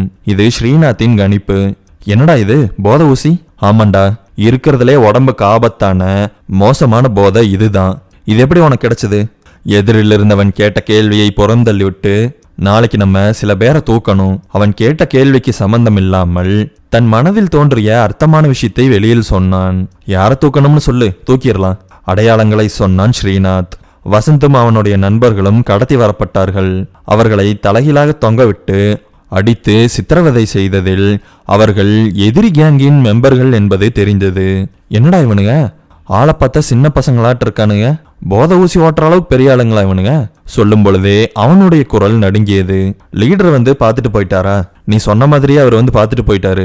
அவரோட ஆர்டர் என்ன? இன்னும் கொஞ்ச நாள் இவங்களை எல்லாம் வச்சு விசாரிக்க சொன்னாரு. அதுக்கப்புறம் இவங்களை விட சொல்லிட்டாரு. எனக்கு என்னமோ இவங்களை அவர் விடுவாருன்னு தோணல. புதுசா ஒரு கேங் வந்திருக்குன்னு நம்ம பேசிக்கிட்டு இருந்தோம்ல, அது இவனுங்க தான். கண்டிப்பா லீடர் இவங்களை விடமாட்டாரு. தூரத்திலிருந்து பேசிவிட்டு தலைகீழாக தொங்கிக் கொண்டிருந்த வசந்தை நெருங்கினான் ஸ்ரீநாத். ஸ்ரீநாத் தன்னுடைய முகத்தை மறைத்திருந்ததால் வசந்திற்கு அவன் யார் என்றே தெரியவில்லை. கண்கள் எல்லாம் பிதுங்கி வெளியே வந்துவிடும் என்பதை போல கொடூரமாக துருத்தி கொண்டிருந்தது. ஸ்ரீநாத் தன்னுடைய குரலை மாற்றிக்கொண்டு, டே தம்பி, இங்கிருந்து வெளியில போனேன்னு வச்சுக்கோ, முதல்ல இந்த போதை ஊசி பழக்கத்தை எல்லாம் விட்டுரு, இங்கிருந்து வெளியில போனேன்னா சொல்லிவிட்டு அவன் வெளியே வந்தான். அவன் உனக்கு முன்னாடியே தெரியுமா? அவன் என்னோட ஒய்ஃபோட தம்பி. டே, என்ன சொல்ற? அவனைவா நீ மாட்டி விட்டுருக்க? வேற வழி இல்ல. லேட்டா கண்டுபிடிச்சாங்கன்னா நான் என்னமோ அவங்களையெல்லாம் மறைச்சு வச்ச மாதிரி ஆகிரும். அதுக்காக தான் இப்படி. கொஞ்சம் கூட குற்ற உணர்ச்சியே இல்லாமல் பேசினான் ஸ்ரீநாத். வீட்டிற்கு போனான். நடந்த சம்பவத்தை எல்லாம் மறந்துட்டியா இல்ல இன்னும் ஞாபகம் வச்சிருக்கியா? இல்லைங்க, என்னால மறக்க முடியல. எவ்வளவு டைம் ஆனாலும் அந்த விஷயத்த மட்டும் என்னால மறக்கவே முடியல. நான் என்ன வேலை செய்யறேன்னு யாருகிட்டையும் சொல்ல வேண்டிய அவசியம் எனக்கு கிடையாது. இருந்தாலும் உங்ககிட்ட சொல்றேன், வா இப்படி வந்து உட்காரு என்று இரு கரத்தையும் பற்றி அமர வைத்தான். வேண்டாங்க, நீங்க என்ன வேலை செய்யறீங்கன்னு எனக்கு சொல்ல வேண்டாம். யார் தெரிஞ்சுக்கிறாங்களோ இல்லையோ, அம்மலா நீ தெரிஞ்சுக்கிட்டே ஆகணும். நான் கொஞ்சம் இல்ல ரொம்பவுமே மோசமான வேலை தான் செய்யறேன். வேண்டாங்க, உங்க வேலையை பத்தி என்கிட்ட சொல்ல வேண்டாம். அந்த அழகான பாவை தன்னுடைய தலையை கவிழ்த்து கொண்டாள். இங்க பாரு, இதெல்லாம் முன்னாடியே சொல்லியிருக்கணும். நீ பயந்துகிட்டா என்ன பண்றதுன்னு தான் சொல்லவே இல்லை. அப்படி என்ன மோசமான வேலை செய்யறீங்க? ஒரு வழியை கேட்கற மூடுக்கு வந்துட்டியா? தன்னுடைய வழக்கரத்தை நீட்டினான். என்னங்க? என்னோட உள்ளங்கையில சத்தியம் பண்ணு. என்னன்னு சத்தியம் பண்ணணும்? நான் என்ன வேலை செய்யறேன்னு சொன்னதுக்கு அப்புறம் என்னை விட்டு நீ பிரிஞ்சு போயிட மாட்டேயில்ல? அப்படி கேட்ட பொழுது அவனுடைய உண்மையான அன்பு அவளுக்கு புரிந்தது. நான் உங்களை விட்டுட்டு போக மாட்டேங்க, சத்தியம் செய்து கொடுத்தாள் அமலா. நான் ஒரு பெரிய கிரைம் சிண்டிகேட்டோட ஸ்ட்ராட்டஜிஸ்ட்னா அந்த கேங்கை எப்படி நடத்தணும்னு திட்டமிட்டு கொடுக்கறவன். மேலும் அவனே பேசட்டும் என்பதை போல அமைதியாக இருந்தால் அமலா. உனக்கு தெளிவா சொல்லணும்னா, போலீஸ்ல எப்படி இன்டெலிஜென்ஸ் ஏஜென்சி இருப்பாங்களோ அந்த மாதிரி தான் கிரைம் சிண்டிகேட்டுக்கு ஒரு ஏஜென்சி இருக்கு. ஏஜென்சின்னு வெளியில சொல்லலைனாலும் நாங்க செஞ்சுக்கிட்டு இருக்கிற ஒர்க்கு அது மாதிரி தான். என்ன, நான் கெட்டவங்களுக்கு துணையா போறேன். இதுல ஒரு நல்லதும் இருக்கு. எதிரி கேங்கெல்லாம் இறந்து போகும்போது அவங்களும் கெட்டவங்க தானே. அந்த ஒரு பாயிண்ட வச்சுக்கிட்டு இது தப்பில்லைங்கிற மாதிரி எடுத்துக்கலாம். இதுல இருக்கிற ஒரே ஒரு ரிஸ்க் உயிர் பயம். ஆனா உனக்கு நான் சத்தியம் பண்ணி தரேன் என்று சொல்லிவிட்டு அவனுடைய கரத்தை எடுத்து சத்தியம் செய்தான். என்னோட வேலையினால உனக்கும் எனக்கும் உயிருக்கு ஒரு ப்ராப்ளமும் வராதுங்கிறத நான் கன்ஃபார்மா உனக்கு சொல்லிக்கிறேன். நான் இது வரைக்கும் யாரையுமே கொலை பண்ணதில்ல. திட்டம் போட்டு கொடுக்கறது மட்டும்தான் என்னோட வேலை. அதை நான் சரியா செஞ்சுக்கிட்டு இருக்கேன். மற்றபடி நான் வேலை செய்யற கேங்ல இருந்து எனக்கு எந்த விதமான தொல்லையையும் அவங்க கொடுக்க மாட்டாங்க. இதுக்கு நீங்க ஏதோ ஒரு வேலையில போய் சேர்ந்து என்று தன்னுடைய வாசகத்தை தொடராமல் முடித்தாள் அமலா. வேலைக்கு போறது தப்பில்ல. நானும் தான் வேலைக்கு போயிட்டு இருந்தேன். வேலையை எவ்வளவு வேணாலும் அதிகப்படுத்திட்டோம். அதனால ஒரு தப்பும் கிடையாது. செஞ்சு கொடுக்கறது தான் நம்மளோட கடமை. அதுக்கு அவங்க சரியா சம்பளம் தரலைனாலும் பரவாயில்ல. ஆனா அடிமையா இருக்கணும்னு நினைக்கிறாங்க பாத்தியா, அங்கதான் பிரச்சனையே ஆரம்பிக்குது. எல்லா பக்கமும் இருக்கிற காமனான பிரச்சனையே இதுதான். வேலைக்கு வரவன் அடிமையா இருக்கணும்னு நினைக்கிறாங்க. இப்படி நினைக்காம இருக்கிறது ரொம்பவுமே கம்மியான பர்சன்டேஜ் ஆளுக தான். இதுல இருந்து நீங்க என்ன சொல்ல வரீங்க? நீங்க செய்யற தொழிலை நியாயப்படுத்த வரீங்களா? இல்லம்மா, நான் நியாயப்படுத்த வரல. அடிமையா இருந்து உயிர் வாழ்றத விட தைரியமா நான் போட்டு கொடுத்த திட்டத்துல தான்டா நிறைய கிரிமினல்ஸ் இறந்து போயிட்டாங்கிற கெத்தோட செத்து போலாம். அப்ப நீங்க அந்த கேங்குக்கு அடிமையா இல்லையா? இந்த கேள்வியை கேட்கும் பொழுது அவளுடைய கண்களில் நீர்த்திரைகள் இருந்தது. அந்த கேங்குக்கு நான் அடிமையா இல்ல. நான் செய்யற வேலைய அவங்க முழுவதுமா ஏத்துக்கிறாங்க. நான் அடிமையா இருக்கணும்னு அவங்க நினைக்கிறதில்ல. ஒருவேளை நீங்க இந்த கேங்கை விட்டு வெளியில வரணும்னு ஆசைப்பட்டா அவங்க அதுக்கு சரின்னு ஒத்துக்குவாங்கன்னு நினைக்கிறீங்க? கண்டிப்பா ஒத்துக்குவாங்க. படத்துல வர மாதிரி கேங்கை விட்டு வெளியில போன உடனே அவனை முடிக்கணும்னு சொல்லி எல்லாம் யாரும் துரத்த மாட்டாங்க. அதுவும் என்னோட கேங்ல பண்ணவே மாட்டாங்க. நான் சாதாரண பதவியில இல்ல. நான் ஒரு ஸ்ட்ராட்டஜிஸ்ட். எனக்கு உண்டான மரியாதையை அவங்க கொடுத்துட்டு தான் இருக்காங்க. அதெல்லாம் இருக்கட்டுங்க, உங்களுக்கு இதுல எல்லாம் அனுபவம் இருக்கா? பர்த்டே பார்ட்டியில என்னோட அனுபவத்தை பார்த்தே இல்ல. லேசாக சிரித்தாள் அமலா. நீங்க நல்லது பண்ணுங்க, கெட்டது பண்ணுங்க, ஹீரோவா இருங்க, ஆன்டி ஹீரோவா இருங்க. நான் உங்களை லவ் பண்றதுனால உங்களை நான் முழுவதுமா ஏத்துக்கிறேன். உங்களோட குறைகளோட சேர்த்தி. அவள் சொன்னது வாழ்க்கையின் மிகப்பெரிய தத்துவமாகவே அவனுக்கு பட்டது. ஒருவரை விரும்புகிறோம் என்றால் அவர்களுடைய குறைகளுடன் சேர்த்தித்தான் விரும்ப வேண்டும், ஏற்றுக்கொள்ள வேண்டும். அவன் எவ்வளவுதான் நீளமாக பேசினாலும் அவள் மிகவும் குறைவாக பேசியே அவனை அசத்திவிட்டாள். மூர்க்கத்தனமாக அமலாவை கட்டிப்பிடித்தான் ஸ்ரீநாத். ஒரு இனிய பாதையின் தொடக்கத்தில் அவர்கள் இருந்தார்கள். எது நடந்தாலும் பார்த்து கொள்ளலாம் என்ற நிலைக்கு தள்ளப்பட்டாள் அமலா. வெகு நேரம் இன்பத்தில் திளைத்த அவள் டைரியை எடுத்தாள். ஏற்கனவே அவள் எழுதியிருந்த வாசகத்தில் சில மாற்றங்களை செய்தாள். எல்லா கணவர்களும் மனைவிகளுக்கு ஹீரோக்களா? எனக்கு தெரியாது. ஆனால் என் கணவர் எனக்கு கண்கண்ட செல்ல ஆன்டி ஹீரோ.